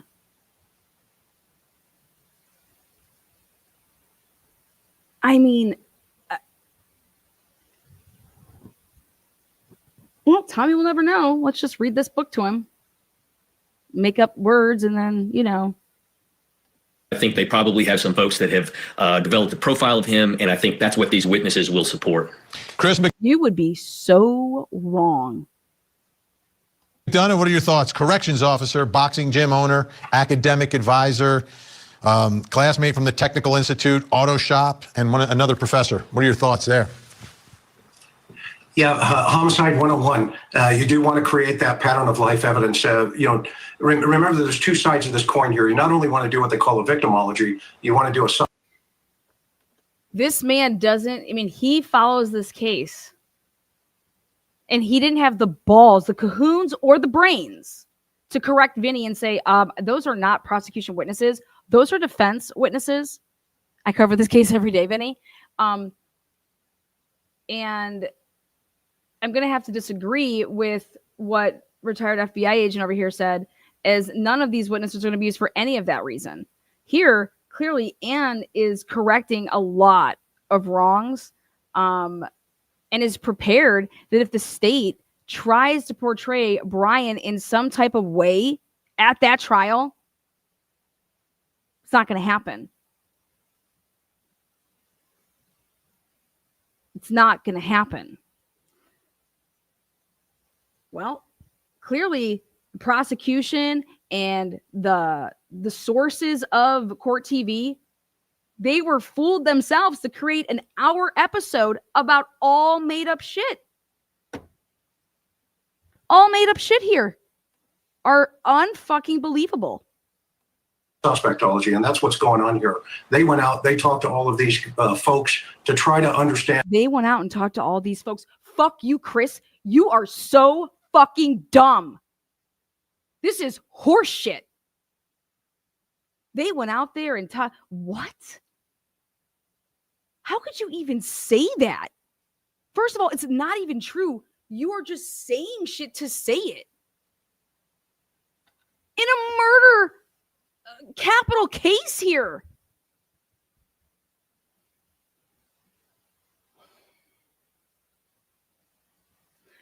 What up, Miss Harris? $6 cash app for Idaho travels and work. You're the best. Thank you so much for saying that. I appreciate that. $22.22. Crystal, woo, baby. Look at all those twos. $5 cash app. Rhonda, thank you so much. This is embarrassing. And, if you want to understand the hunter, you have to know where he used to hunt. And so you've got to get those pattern of life pieces put together. It's fascinating. A boxing gym owner. I wonder if he was training. I mean, could that be part of this, Chris? Yeah, I mean, it just goes to what's his thought process, right? I mean, he wanted to be a cop. Was he training, to as this would be some type of self-defense, class or something to that effect? And then, of course, you've got the opposite side of that. Remember, he had a narcotics problem. Maybe some of these witnesses are going to present information that would give you a better understanding of that situation if in fact, he's our guy. Stuart, the auto shop guy, do you think that could just be about his car or something further? Vinny, all we can do is speculate. I mean, again, I think these are folks that the authorities have talked to that clearly have something relevant to this that I think is wrong. He said, all we can do is speculate. How embarrassing for the FBI. How embarrassing for the FBI. He's clearly they've already talked to them. They got material, blah, blah, blah. They are under the impression that these guys are prosecution witnesses for the love of God.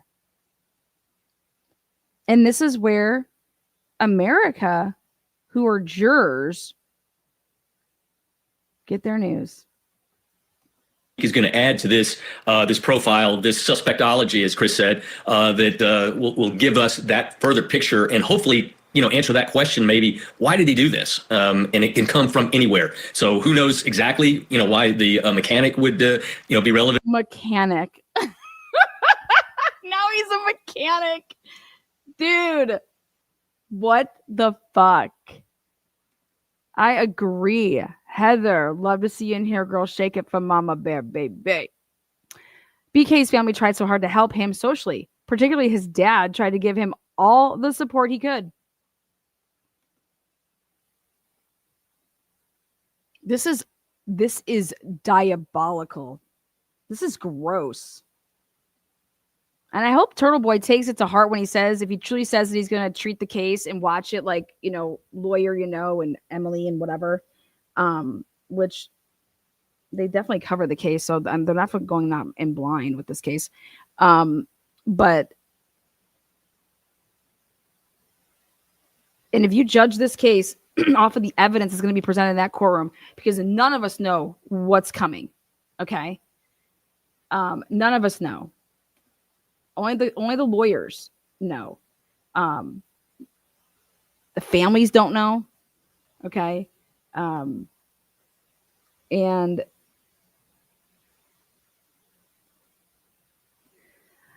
my best example, all I can say, is that if JonBenet Ramsey's parents wanted to have the IgG done, and if they went off of the DNA that was on JonBenet's underwear that was foreign, that actually linked back to some guy that packaged the underwear and shipped stuff like that, that person would be in prison for murder right now off of Touch DNA.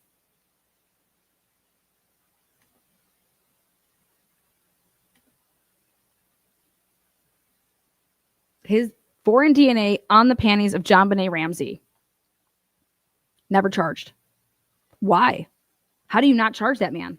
Well, he has no connection to anybody in the family. He does, blah, blah, blah. He lives here, blah, blah, blah. He lives there, blah, blah, blah. Like, well, everything was striking out with Brian Kober. Oh, but his DNA was on the sheath. Okay, what else? Oh my God, he was a fucking criminology student. Oh my God, what else? His phone was off during the time of the homicides that we're calling the times of the homicides. Okay. How do you know that? His phone was off. Oh, because the FBI is pulling some strings. Get out of here, man. He has photos of girls in bikinis on he's taking pictures with hoodies, Lana. Come on, look it. Oh my God, I have a hoodie on. Now again, guys, he may be the guy. He bought a K-bar knife from Amazon. Again, wait, how do you know that? How do you know that? Oh, because we obtained all of this shit illegally. It's illegal as fuck. Because none of our warrants were actually we lied our asses off. We lied our asses off to arrest him. Then Hitler just saves our fucking dicks and lets us skate on the Franks. His car was actually over there, his phone was actually over there, but we acted like his phone went off 7 minutes early. That way we didn't have to show the handoff, so that it was way over there. Yeah. who has to do all of that to arrest somebody? What else you got? Oh man, he drives a white car. He drives the car that we're looking for. What car are we looking for? Well, that car that's, it came at this time. Oh, that white car? Okay. Well, when does it leave? Oh, it's that car that's speeding away that we can't see a fucking thing. Oh, that's that car too? Oh. And we think we found it like half a mile away. I think we got a good look at it. Oh, okay. What else? Well, his car just kind of like disappears after the homicides, but we tracked down all these Ring cameras and there's just none. We got all these businesses. This car just like poof disappears like after it leaves the area. We see its headlights and then just boom, gone. Well, do you guys see it come in? What do we got? Well, we lied about that and we acted like it was a car over on Nevada Street. It wasn't. We see a white car coming home though at 5:30 in the morning. And I mean, it's got to be him. Oh, why do you say that? Well, because then the phone comes back on like an hour before when you see the car at 5:30 in WSU's campus. And his phone turned back on at like 4:48 and it's pinging on a cell tower that utilizes that area. Well, where else does it utilize? A bunch of other places. Well, where he lives? Yeah, probably a little bit, maybe. I don't know. I mean,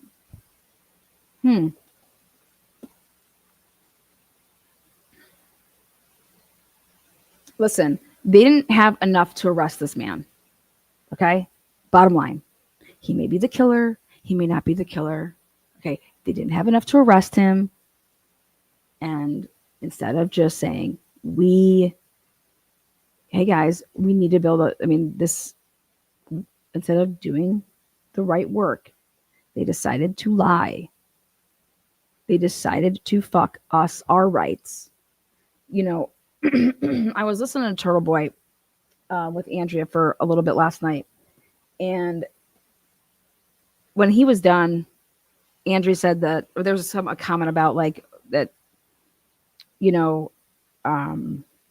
and he said it himself that this has never been for him about Karen Reed. Karen Reed isn't the story. The story is the Mick Alberts. Okay. The story is the Mick Alberts because they're walking around right now and they got away with murder. That's what he says. Okay. And I've been saying this the whole time, which is the story is about our rights. Okay.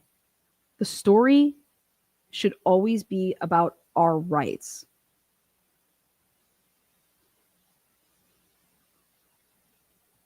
And when police officers and prosecutors and people that are hired and are supposed to be held to a higher standard because of their character, their strong morals. Like, honestly, I'd probably make a great cop. Okay? Because I'm not going to fucking cheat. I have integrity. I'm not going to fucking, no, you're not going to be able to buy me, motherfucker. Peace.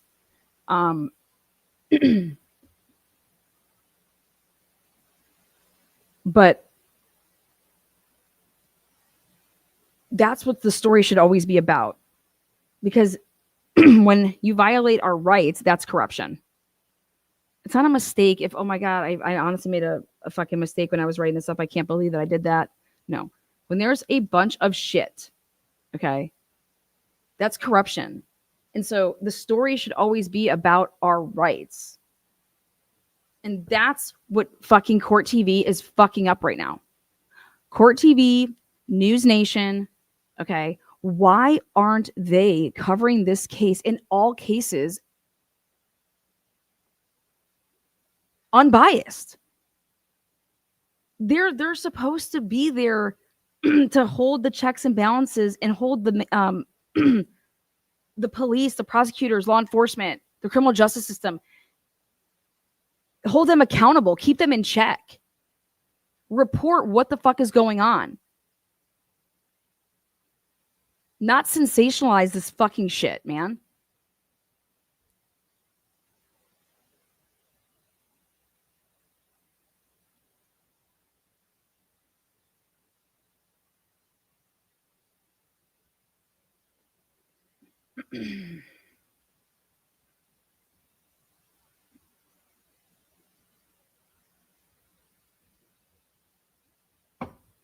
Two wrongs don't make it right.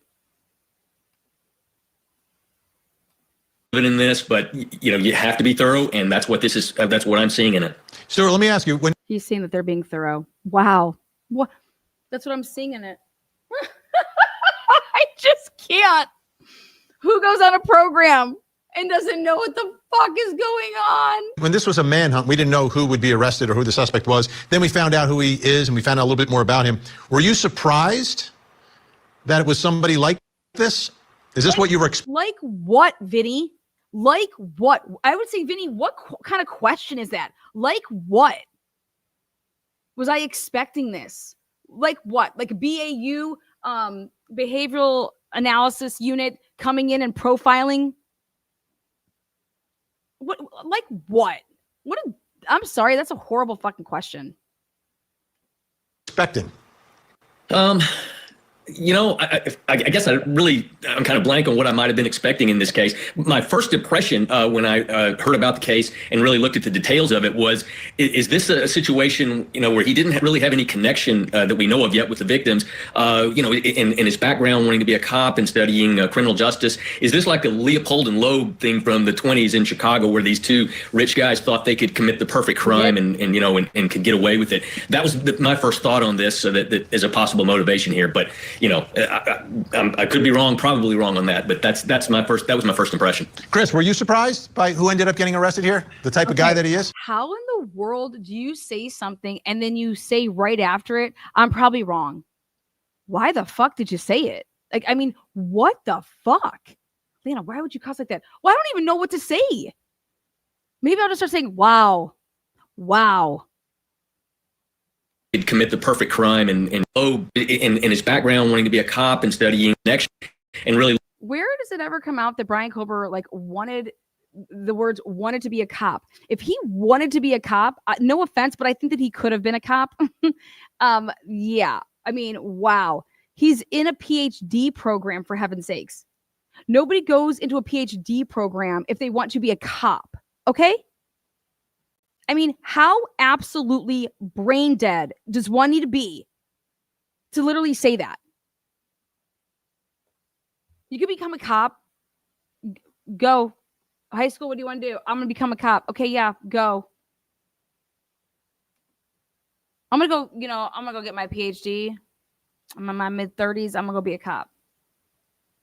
Okay. Looked at the details of it was, is this a situation, where he didn't really have any connection that we know of yet with the victims, in his background wanting to be a cop and studying criminal justice? Is this like a Leopold and Loeb thing from the 20s in Chicago where these two rich guys thought they could commit the perfect crime and could get away with it? That was my first thought on this, so that is a possible motivation here. But, I could be wrong, probably wrong on that, but that was my first impression. Chris, were you? God, who would ever go on someone's channel and say all this diabolical shit and then to say that I'm probably wrong? And wow, you work for the FBI, or you used to work for the FBI, and your job was your critical thinking.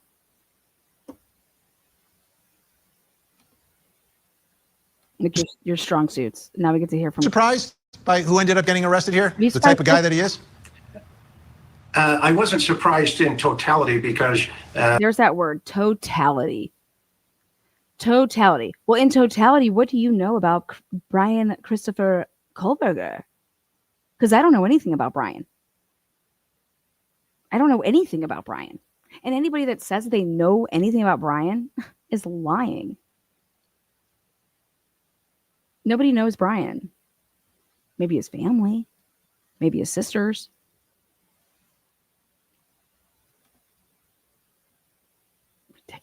I had a colleague, Dr. Garabacano. We talked about this for hours, and he nailed the personality type that would present itself, and Brian Kohlberger fit. So, no, to answer your question, Benny. All right, big. Yeah, he nailed the personality type of who the BAU was saying this was going to be, right? Who I can give any description I want and then go find somebody that fits that. So it's Like, what? The evidence leads you to suspects. Okay? Not fucking labels, man. So stupid. Like circumstantial stuff, yeah. Hey, I think, to say, okay, there's no way that these people all talked to that crime scene and were like, only one person did this. There had to be people saying, well, was there multiple people?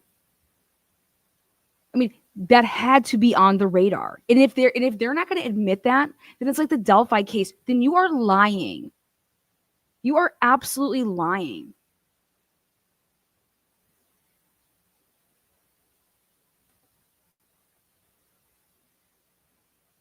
Big thanks, Stuart Fillmore, Chris McDonough. This is going to be a long trial. We're going to be calling you to come on again and again and again. So we're going to put you on. Why? What a smart move. Awesome. Could be. Oh, here, where's the murder weapon? Well, Vinny, I think the first thing that we need to consider is, how important that weapon was to the offender. And that will help us determine whether or not the offender would have discarded it after. Well, Chris, according to you guys, he bought it on Amazon. All right? Whipty fucking shit. Where do you think the knife is, Chris? Well, I think he probably just drove back to the PA with it. The crime. And in this particular case, we have evidence, obviously, that he had gone back into Amazon and actually put a duplicate knife into, the cart. But he didn't make. You don't have. Wait. You must have evidence that I haven't seen and the rest of the world hasn't seen, Chris. Because that's going to be required an expert to testify to that and explain how you would know what I put in my Amazon cart and what I didn't.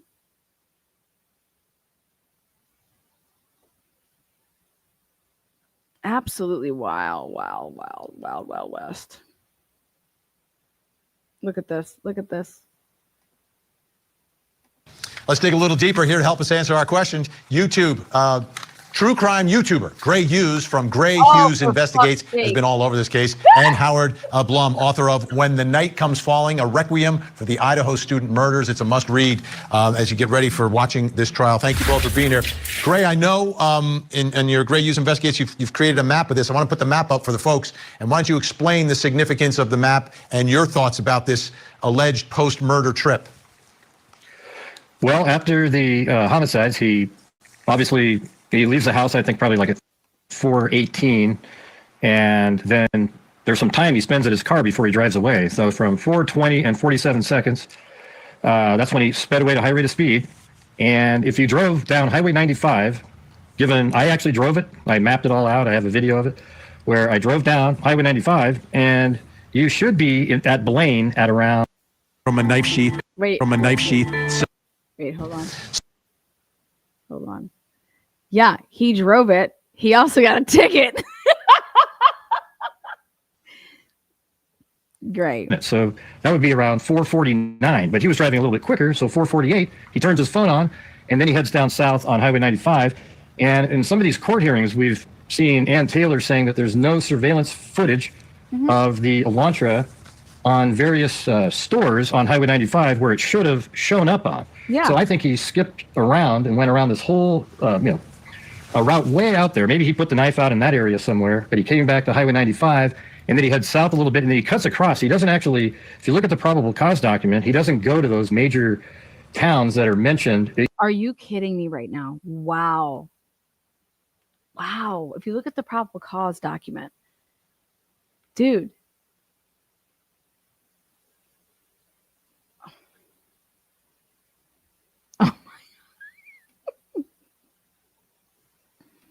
He cuts across in this incredibly rural area and then makes his way to Highway 195 and then back up north again. And I actually drove that crazy route across where you're just in the middle of absolute nowhere. How was that? And I got You have no service. Exactly to the place in Johnson, Washington, right where it was supposed to ping at exactly the right amount of time. Wow. I mean, it's amazing. It's, wow. you know. Howard, what are your thoughts about this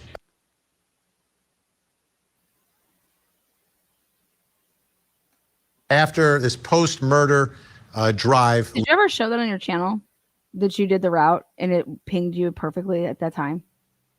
Did you ever document that? What was your methodology with that? I'm curious.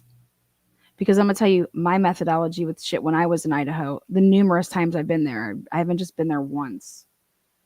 And I'm going to tell you what it is. And you get no fucking service over there. It is so bad with service. So bad. It's ridiculous. It's so bad. In and out, all over. Allegedly taken by the suspect here.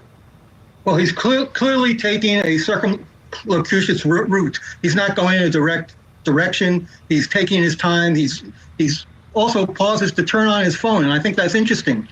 We now know where he is. For 2 hours, from 2:47 to 4:48, the phone is off. That was the time, during that time the murders occurred. That was the time when he was saying he was out at a wilderness park, that it was his alibi. But the judge said that was not an alibi. It wasn't enough evidence. So during this time, something else is happening. And I think the trial is going to center on this. I think this is going to be really significant. Did he meet with anyone else? Did he leave the weapon there? Did he leave clothes there? All this is going to come up, and it's going to be one of the key mysteries of the trial. And if the prosecution cannot nail this down, it's going to put large doubts on their case. Absolutely. I agree 100% there with Howard Bloom. That's why Ann Taylor is moving the time of the crime. And by doing so, the whole turning it off, turning it on, whatever that may be, it's irrelevant if the murders happened earlier. Just like this white car is irrelevant. Okay. The victims' phones, Xana or Kaylee and Maddie, they stop using them at 2:52 and 2:53 a.m. It is significant that the state doesn't want any part of that, doesn't want to talk about that, doesn't use. When have you ever heard in murder cases when the victims' phones aren't the ones that are being used to determine the time of the crime?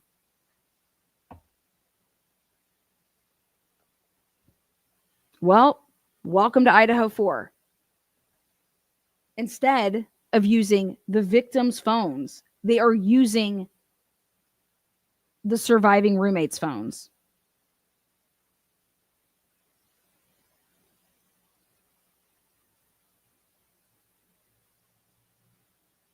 Maddie's phone calls Bethany allegedly at 2:53 a.m.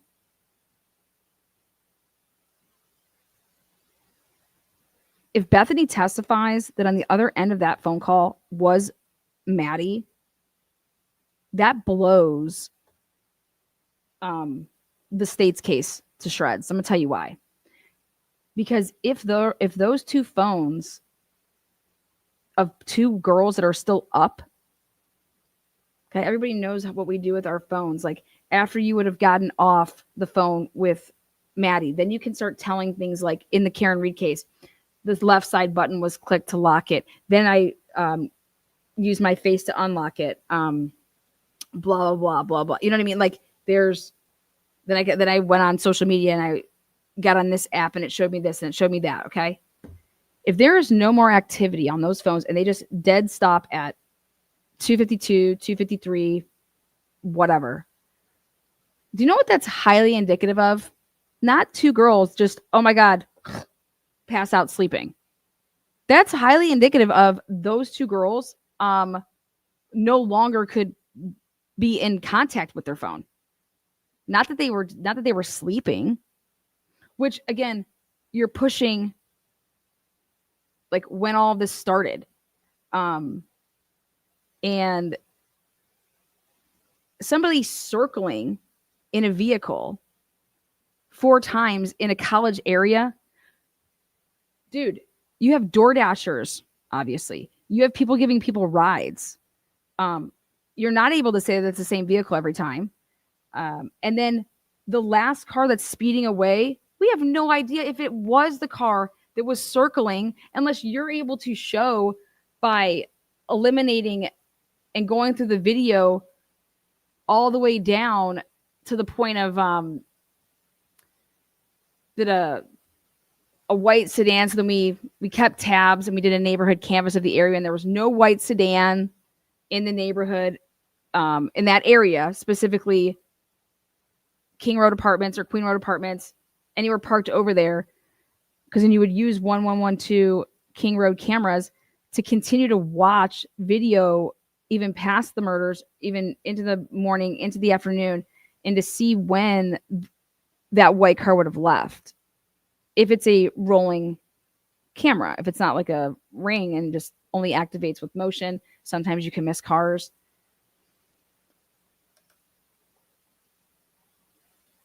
Ann Taylor does not believe the time of that crime is during that time. And that was a big point in the Karen Reed case. The time of when John, like they're saying he got hit by the car right then and there at 12:32, 12:31 and 56 seconds to 12:32 and like 11 seconds or whatever. And that's like, oh, look at the phone, stop moving. Yeah, but there was all that movement before it. Also, if you turn off the phone, then it wouldn't, no steps are going to come on there. Then John's phone is not from 1:30 to 6 o'clock in the morning. It's not registering any data associated with that battery.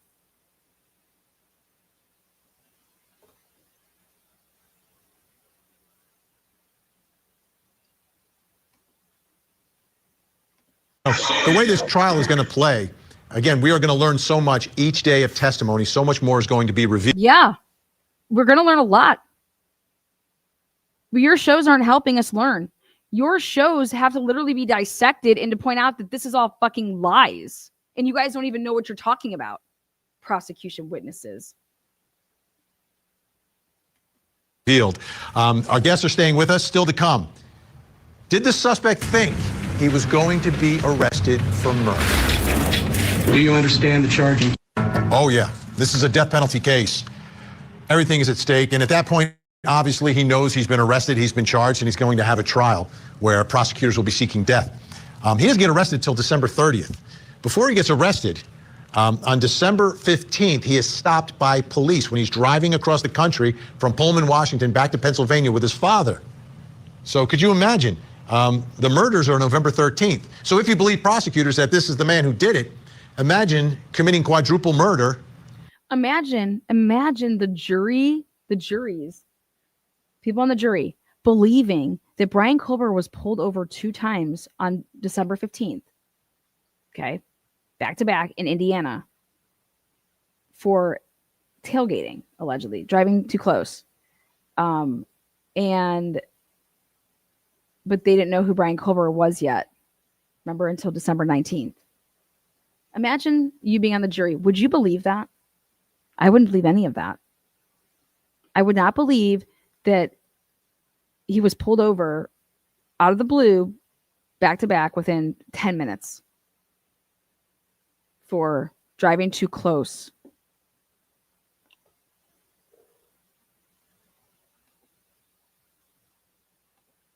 And then getting pulled over by police while you're driving across the country. We've got the body cam. Let's take a look. Hello. How you doing? How y'all doing today? See, he's right up on that van, man. He was right up on the back end of that van. Pulled you over for tailgating. Is this your car? Okay. Cool. Where are you headed?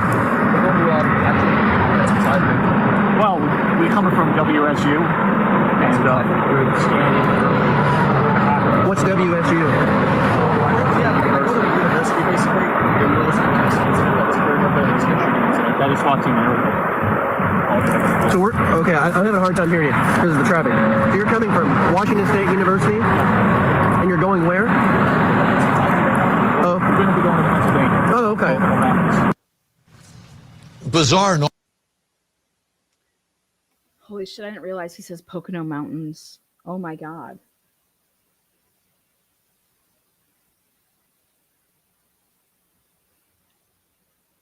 What day does somebody put out that the killer's long gone in the Pocono Mountains? What day does somebody put that out on one of those stupid things?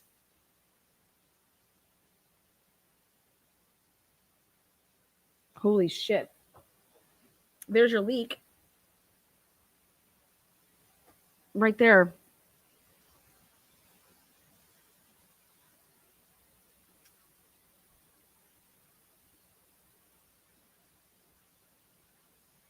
Damn.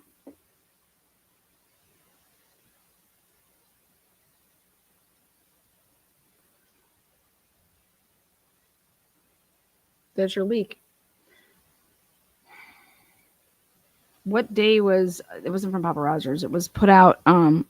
The killer's long gone. He's in the Pocono Mountains. Was it? What day was that, Rope? Awkward, right? That's what I'm seeing from this defendant. Wait, what? Bizarre and awkward, right? How is that bizarre and awkward? What the fuck? That conversation was bizarre. And you know what, you guys, let's be honest. When a cop comes up to our doors, are we just like, hey man, what's up? How you doing? I think when cops come up to you, like anybody, or you're getting pulled over, it's such like that's not normally how you are. Like, geez. So I give it. It's oh my God. I pay attention to like, okay, someone's polite, or like, okay, hey, yep, I don't want no problems. Like, that's what I'm seeing from this defendant. And that brings us to the next question in our he's seeing from that body cam awkwardness. Investigation. At this point, when he's pulled over. You know what I think from that body cam? Like I just told you, he gets pulled over back to back in 10 minutes in the same. That's awkward to me. You know what the odds are in that? Let's ask Molly McMichael what the odds are in that. Unbelievable. By police, December 5th. I guess so. Like, think about that though. Think about someone's brain. If Vinny thinks that way, it answers a lot of our questions. 15th. Did the suspect think he was going to be arrested for murder? What's going on in his mind? Still with us, helping us with our investigation, Gray. What a dumb question. I would hate to be asked that. I don't know what the fuck he's thinking. Like, I want to talk about the evidence. I want to talk. You want me to come on your show to tell you what I. And Howard Blum. Howard, what are your thoughts about this moment? It's knowing what we know of the allegations at this point. This is like a month after the murders, and he's pulled over. Do you think he? I would say, can you ask me a different question? I think that's a horrible question, and you can ask fucking Gray Hughes that. I'll wait. I'll pass. It's the Showcase Showdown. I'll pass. He can have that question. Give me the next one. Absolutely horrible. He's thinking this is it. I've done some reporting on this, and from the people I've talked to, not members of the family, but people who have spoken with the family, at this point, Michael Koberger, the father, is beginning to suspect, is this possible? Could my son possibly be this monster? That's why you see him talking about the shooting at Washington State University that's not connected. This is how his mind is working. Brian, at this point, is obsessed about getting back to school and reclaiming his job. During this trip, he tells his father that he's gotten in trouble at school, but there are rules and regulations and he's going to fight for it. So Brian is living in two different worlds simultaneously. One of denial and one of also trying to hide the facts that could implicate him. Even after his arrest, he's in the police car. He has handcuffs on, and he's talking to the officer in the car, and he's saying, I'm a criminology student. We should get together for coffee sometime. It's this total disassociation for what really is happening. So on one level, he knows what's happening. On another level, he thinks he's smart enough somehow, I believe, that he's going to escape from it. Unreal. Gray, what did you think of this traffic stop? I thought if he got pulled over once, he might just be, thought, okay, I got pulled over. But a second time, man, he must have been absolutely paranoid now that they are onto him. And I think that's what maybe led to him realizing that they might have his DNA. Now, I have a theory that the knife sheath was left intentionally as a calling card, and that's why there's so little DNA on it. Like, I mean, I don't know if there's other blood mixtures or whatever, but it sounds like there was almost no DNA on it, except there was one single source of DNA. Wrong. There's blood, and it's a mixture of two people, at least. On the underside of the button snap, which means maybe he tried cleaning it really well, but he missed that little spot underneath the I just personally think that's the easiest spot to clean. button snap, and he left it there at the crime scene as a calling card. The K-bar killer, maybe he wanted to be called. But then when he got pulled over twice, he realized he screwed up. He probably thought that, and that's why when they arrested him, he was in the kitchen wearing surgical gloves, separating his trash and putting it into the neighbor's garbage can, his own trash. So I think he absolutely was paranoid out of his mind after being pulled over twice. He might have thought he'd gotten away with it. And perhaps he was even purchasing that other K-bar knife sheath that we see mentioned in the documents, or I don't know if it was in the document. Yeah, it was in the documents, to maybe commit another homicide and leave another K-bar knife sheath somewhere. Or he had it to, if law enforcement showed up, he'd say, oh, here it is. I've got my knife sheath right here. Yeah, without that DNA. That's my theory. Yeah, without the DNA, this is a... Yeah. And to show that you bought it after the murders. Yeah. Awesome fucking theory. What a bunch of dumbasses. I just can't even. I mean, the pure stupidity. Oh, yeah, I got my knife sheath right here. Oh, but I bought it after the murders. Absolute craziness. Wow. Just no logic right there. Absolutely. Lan, I want you to call us all freaks again. Listen here, little fucking freaks. If you want this show to continue, you're going to start super chatting me, goddamn. Dude, what is going on? How is nobody saying, why was he pulled over twice? Like back to back? A calling card. If it was going to be a calling card like the Wet Bandits, we're the Wet Bandits, man. That's Wet Bandits. WETB. Move it. Marv. We're the Wet Bandits. Well, if you're going to have a calling card, then you're going to buy, like a calling card. You buy your little cards when hey, I'm a plumber. Here you go. Here's my card. You usually buy a lot at the same time.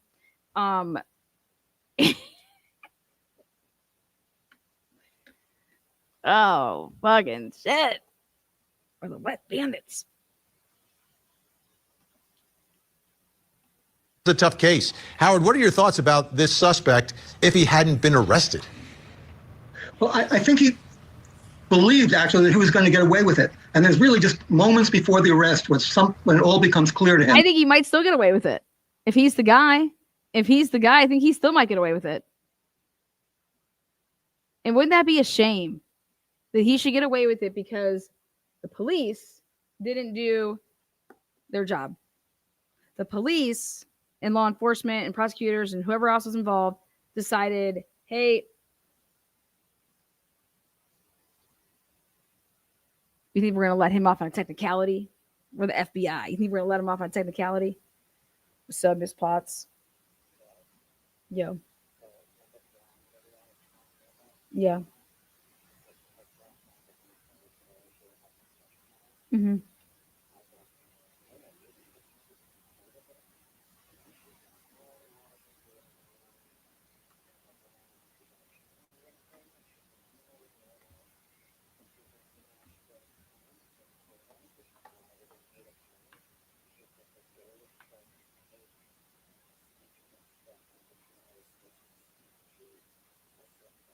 Whoa. All right, I'm going to call you back here in a minute. Okay, bye. Ridiculous. The Wet Bandits. It's described in one of the affidavits. There's a helicopter circling overhead, and he can hear the helicopter. He moves from one room to the garage, and we can see lights go on in the car. They have a sniper on him, and the sniper is looking through the sights, and they see him move from the garage back to the kitchen, and maybe he's taking something out of the car, and it's all suddenly closing in on him. And then suddenly he gets arrested. He's put in handcuffs. His parents are tied with zip locks, snaps, and he's asking, have you arrested anyone else? And Howard Bloom, that's not even true. That's been put in the documents there. That was debunked so long ago. What the fuck? Have you arrested anyone else? You are still... See, and this is how I am on my show. There is no way in hell if somebody comes on my show and I'm talking to them and they say something, I don't let a record stand that I know. I'm like, yo, whoa, whoa, whoa. No. Mm-mm. Who's your source? Who is your source if you're going to come on my show and say that he said that? Who said that? And if you're going to do a good job of it, you need two sources. If you're going to be, have journalistic integrity. The question is, was he talking about accomplices, or did he think his parents were even arrested? Wow. So at this point, The way you did.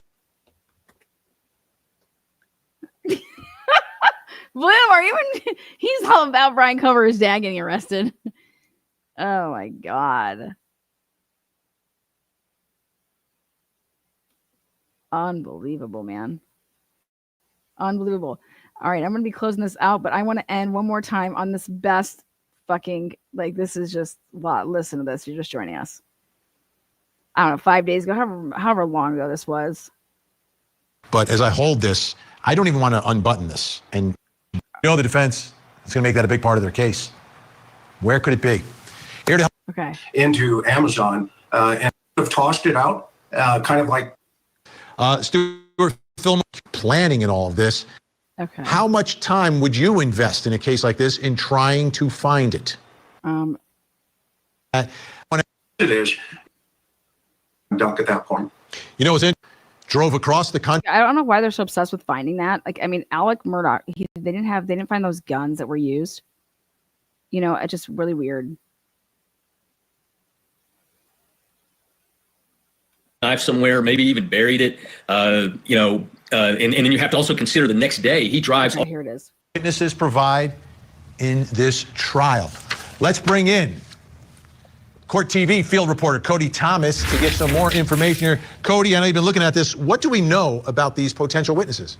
Well, Vinny, 7 witnesses out of state, all from Kohberger's past in some way, shape, form, or fashion, supposed to be attending this hearing on June 30th. So we'll start with the first one, and probably one of the more important guys. His name is William Searfoss. He's a corrections officer at the Monroe County Jail, where Kohberger was held after his arrest at his family's home in eastern Pennsylvania in December of 2022. Now, this was before his extradition to Idaho. Now, reports have stated that Kohberger was on suicide watch while held at that jail, but aside from that, police say his stay was relatively uneventful as he was held in isolation. Then, Vinny, we move on to Jesse Harris. Harris owns a boxing gym in Pennsylvania where Kohberger would train some years ago.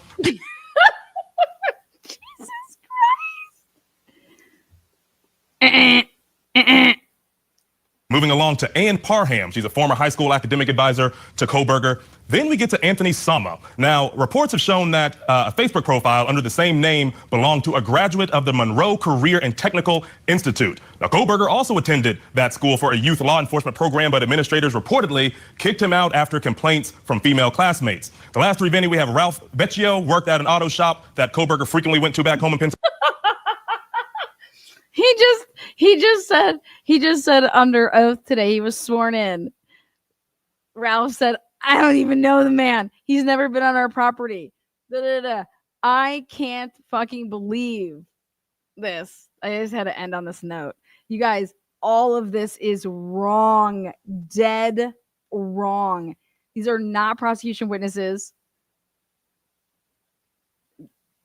These are defense witnesses. And they didn't just make a mistake by saying defense or prosecution. No. Really an amazing man. And I think it's an amazing father. That's what we're seeing play out. And he has really been the face of the victims throughout all of this. Pretty amazing. There's been a development in this case that I want to talk about tonight. There's some hearings that are coming up, some important hearings. There's been a development in the case, and I don't know anything about it, but regarding some potential witnesses in the case. Take a look. We've learned the names of 7 potential prosecution witnesses in the trial, but they're not out in Idaho. They're in Pennsylvania, where the suspect is from. There's going to be at least 2 hearings to decide whether or not they're going to need to travel from Pennsylvania to Idaho to testify. And that first hearing is set for Monday, June 30th. And that brings us to the next question in our investigation. What you guys see why people what horrible investigate? This is somebody investigate. We're doing an investigation.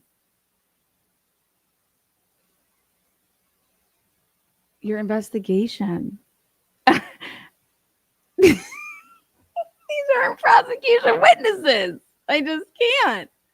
And then these 2 guys come on the show and are fucking all in bag of dicks. Here we go.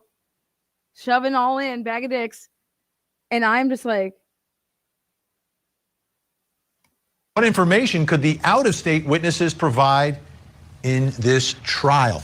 Let's bring in Court TV field reporter Cody Thomas. Okay, so he goes with Officer Abraham, Technical Institute. Kicked him out, named to be included as a prosecution witness, but there are no immediate links between Andriola and DeSales, and his relationship to Koberger is unclear. And lastly, Vinny, the seventh one. Yeah, Vinny, like we mentioned in the Technical Institute, he may have been a classmate.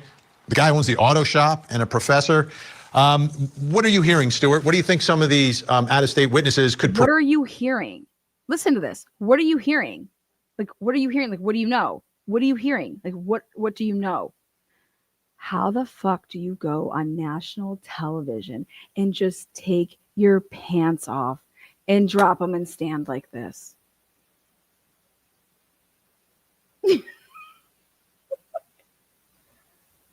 What do you know? What have you heard? What do you know? What have you heard?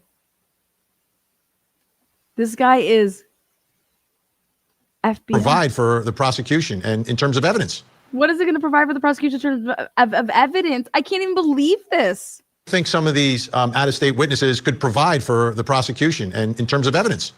Yeah, Vinny, like we mentioned in the previous segment, one of the things that we don't have in this case really is motive. I mean, there's a lot of speculation about it. We have the probable cause affidavit that gives us a lot of forensic details, but The probable cause affidavit gives no forensic details. Like what? I mean, wow.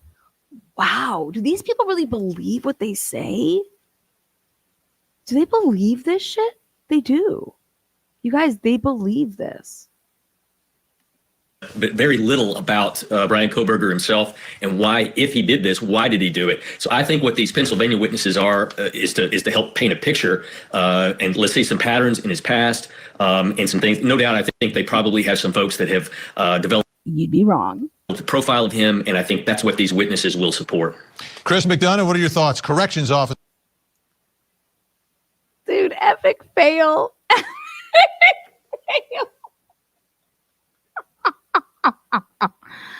Dude. Oh my God. You guys, sometimes if you don't laugh, you'll fucking cry, you'll break your television. So I'm choosing to have some fun with it.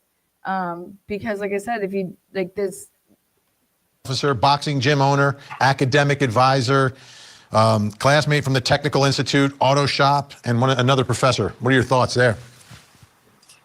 Yeah, homicide 101. You do want to create that pattern of life evidence.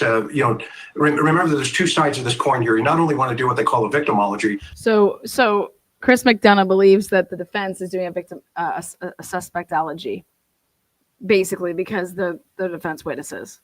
So Chris, now that you've just found out that they are not the prosecution witnesses, they're the defense witnesses. What are your thoughts? Oh, I get another stab at it. Okay.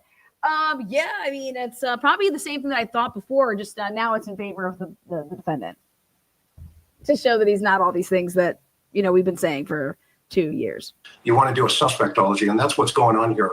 They went out, they talked to all of these folks to try to understand, if you want to understand the hunter, you have to know where he used to hunt. And dude, this guy is fucking funny. He is funny because it's so bad. It's funny. Like where he used to hunt.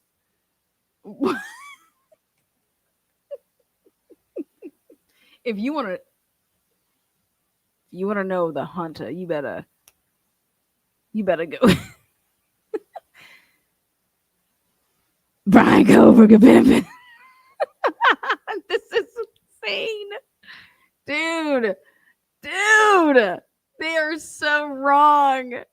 Oh, Chris. So you've got to get those pattern of life pieces put together. Yeah, but you do.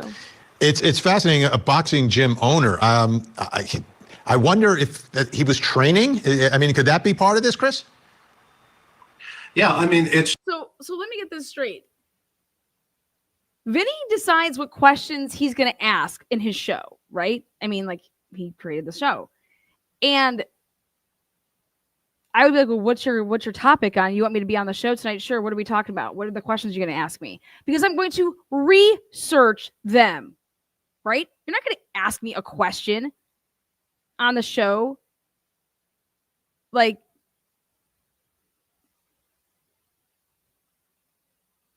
So think about this. Chris and Homeboy asked to come on the show. Vinny's going to tell him what it's about. It's on Kohlberger. It's on this stuff with, blah, blah, blah. Here are my investigative questions that I'm going to be asking. And neither one of these two, like, this is your job, right? You're nowadays with this type of stuff, you are your brand. You are like, not to look up and research and make sure, like, hey, blah, blah, like, no, I'm just going to go on here. And neither one of them correct the records. That means they don't know it because they think they're the prosecution witnesses. And they just, like, they didn't just come off. This wasn't off the cusp, you guys. Okay. It just goes to, what's his thought process, right? I mean, he wanted to be a cop. Was he training, to, as this would be some type of self-defense, class or something to that effect? And then, of course, you've got the opposite side of that. Remember, he had a narcotics problem. Maybe some of these witnesses are going to present information. He asked you about a fucking boxing, allegedly a trainer, and what this can bring. And you guys think this is for the prosecution. So the prosecution went out and got these people, as these guys are all under the impression, to show the jury, look at this man's past and that he just fits everything that we're saying. Wow. And you guys do realize that none of that information would ever be able to be available for these people to be saying this. So do you understand that they just made all of this up? Do we understand this? If we understand this, then it should literally blow your mind. They all just made this shit up. They just made this up.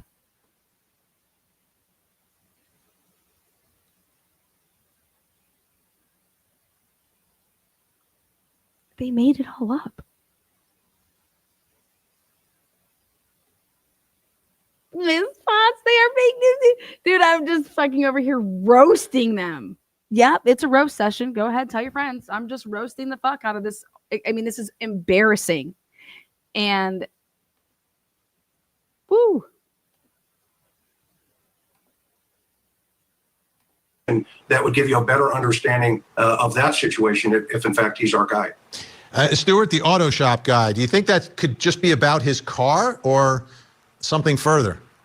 Vinny, all we can do is speculate. I mean, again, I think these are folks that the authorities have talked to that clearly have something relevant to this that I think is going to add to this this profile, this suspectology, as Chris said, that will give us that further picture and hopefully, answer that question maybe. How do you think that's coming into the courtroom? I cannot wait to hear how even what you are saying would ever even make it.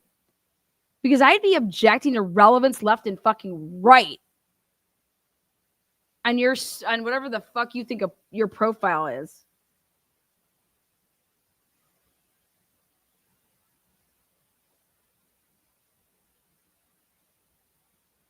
Unbelievable. Unbelievable. Why did he do this? And it can come from anywhere. So none of that matters. You do not need to. Why are you? And you're the FBI. Motive isn't an element of anything.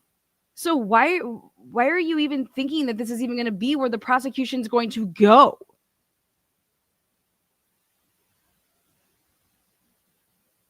They can't. How do you go there without it being pure speculation?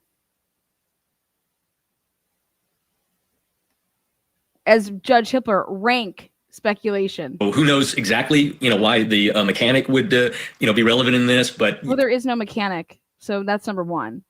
And absolutely, why a mechanic would be relevant in any of this for the prosecution. You're absolutely fucking right. But this car, there's a big deal about this car. It's the murder mobile, basically, okay?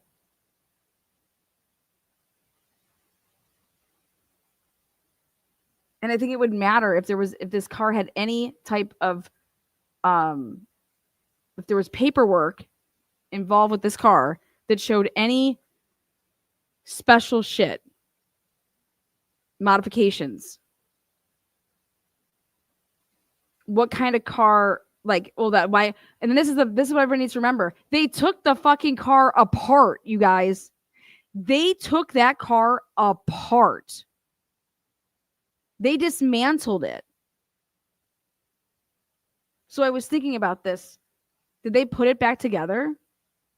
Is the car going to be in evidence?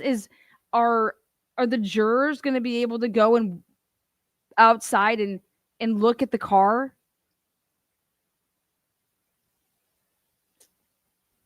Is the car in a bunch of pieces? Because I was told they took the whole thing apart. So then now think about how important anything about that car then, like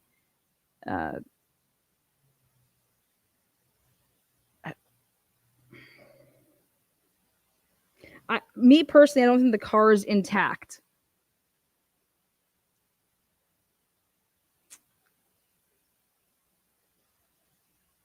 Unbelievable. You know, you have to be thorough, and that's what this is. That's what I'm seeing in it. Stuart, let me ask you. And right there, just the cherry on top, that you have to be thorough, and that's what I'm seeing in it. That's why I'm seeing these people being subpoenaed by the state, because the state's being so thorough. Fucking A, you can't make this shit up, you guys. I love you guys so much. Dude, sometimes, you know, when you get so dude, you have to, I'm going to laugh about it, because that is just no credibility. Shot blown. These people just got on this show and absolutely made up shit and just talked about whatever they wanted and thought things like facts. They didn't even know that these witnesses were actually being subpoenaed by the defense. They're over here and they made a show and designed it for an hour to talk about the wrong shit. Who the fuck does that? And they're making a ton of money. Damn. Hot damn. I work so hard for my money over here. I have personal pride. Dude, no way could I ever do a show and just look back and be like, oh my God, that's all fucking lies. It's all wrong. It's like, God, what a lazy piece of shit I am that I couldn't even look up the shit. And then I'm just going to come out and tell you guys, hey guys, so let me just tell you all this shit. Wow, you little freaks out there, man. And guess what? Only freaks would eat this shit up. But you guys, he's got an FBI guy on. He's got an ex-homicide detective on, right? And then it's on court TV, man. It's got to be legit. Dude, all lies. I'm going to write an email to Vinny and say, can I come on your show to correct the record? I'll go up against both of those guys that you had on and ask them, well, didn't you guys review before you came on the show just to talk about God knows what? I mean, I want to know why you thought it was the prosecution witnesses. I want to know that answer. Because then I'll be able to gauge how stupid you are or how lazy you are.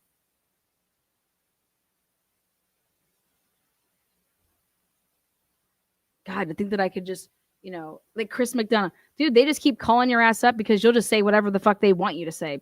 Pretty pony. Fucking ridiculous. Unbelievable. Unbelievable. You guys are just wrong. It's unbelievable. This isn't even like is that right? Miss Taylor says.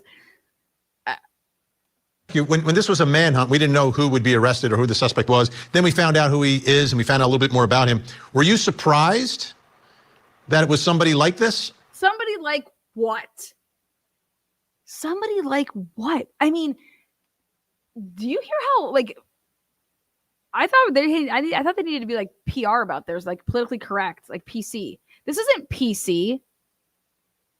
Were you surprised by what? Surprised by what, Vinny? By who was arrested? Well, yeah, I was surprised by who was arrested because I didn't know who killed 4 students. So, of course, whoever they're going to arrest, I'm going to be surprised about. Do you have a more specific? I mean, that's just a vague question. What do you want to know? Could I see law enforcement liking an out-of-towner, somebody that's not from there, and the way that this can be all swung? No. Vinny, I want to see the evidence. I want to see the evidence that you arrest anybody on. So how about let's ask the question about, wow, the probable cause. I mean, why don't you guys talk about some real ass good shit, which is take a red marker and go through the probable cause, and why don't you write big lines through the shit that have now come out in documents as not being true. And then let me know how much substance you have there. I've already done it.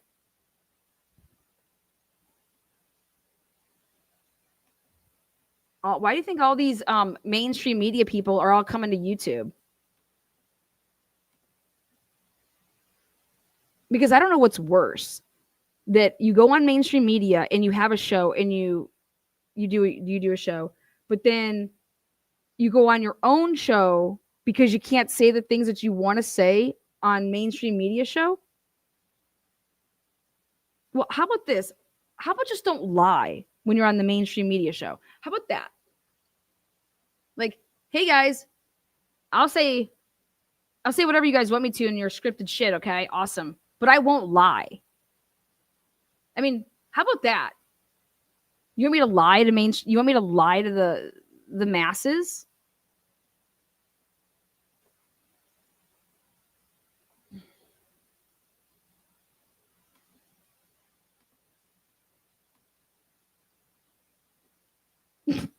David.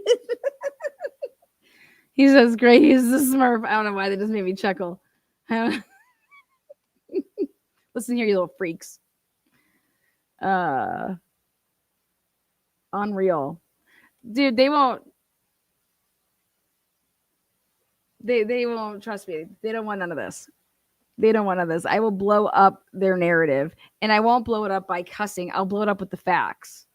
Because I would have never sat on this show and been like, wait, you want me to sit on this panel while you guys are all thinking that these are the prosecution witnesses and I'm just supposed to act like they are too? Come on now. No.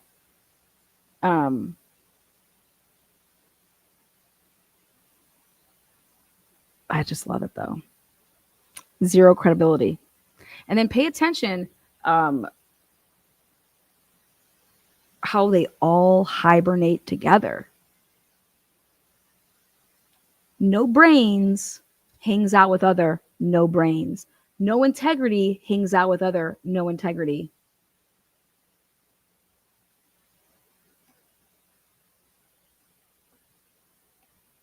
It's comical. All right, guys, peace out. I wanted to end it at noon. It's 12:10. That's why you're not on the panel, Anna. And I'd be so polite about it. Like, you guys know, I'm on my show. Say whatever, do whatever. There's a time and a place for everything. I would have there's ways to say things to get your point across without motherfucking somebody, and I would be happy to do that. But I just would never, ever do what these people did. I mean, this is somebody's life, and these are 4 people that were murdered, and you have the cahoons to go and lie to the mass people. Y'all should be outraged. I'm outraged. And trust me, when I see these people in person, I have no problem saying things to them like, hey, I was watching your show and I have some, like, I think what you did is absolutely uncalled for. Or, I mean, do you guys not vet your stuff? Who's your source? Who's your researcher? You know, who's your researcher? You guys want some help? How much are you paying? I'll let you piggyback my shit. I mean, I want money for my work.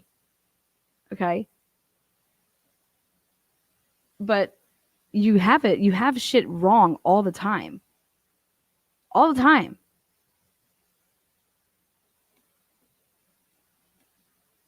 And you never correct the record.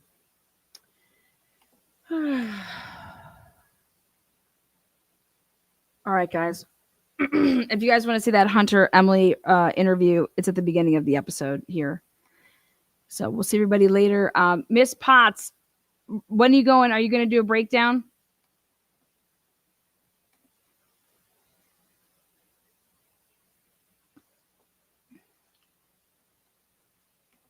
Yes, I love it. This is exactly why Alessi and Yannetti have only given interviews to YouTubers. MSM sucks. I would just, I mean, I hate even using the word like YouTube. I just say independent, like independent. I want somebody that I know is reliable. You know how many times people say like, I come over here, Lana, because I know that like I'm going to get the truth, or if I want to know something here, I want to go see what Lana has to say about it. I'm not going to spend time to them come out and lie to you guys. If I'm going to spend time, I'm going to fucking do it the right way. No corrupt you are. Oh, Vinny's corrupt? Yeah. Is that what you mean? Is that right? I don't know why you keep writing that.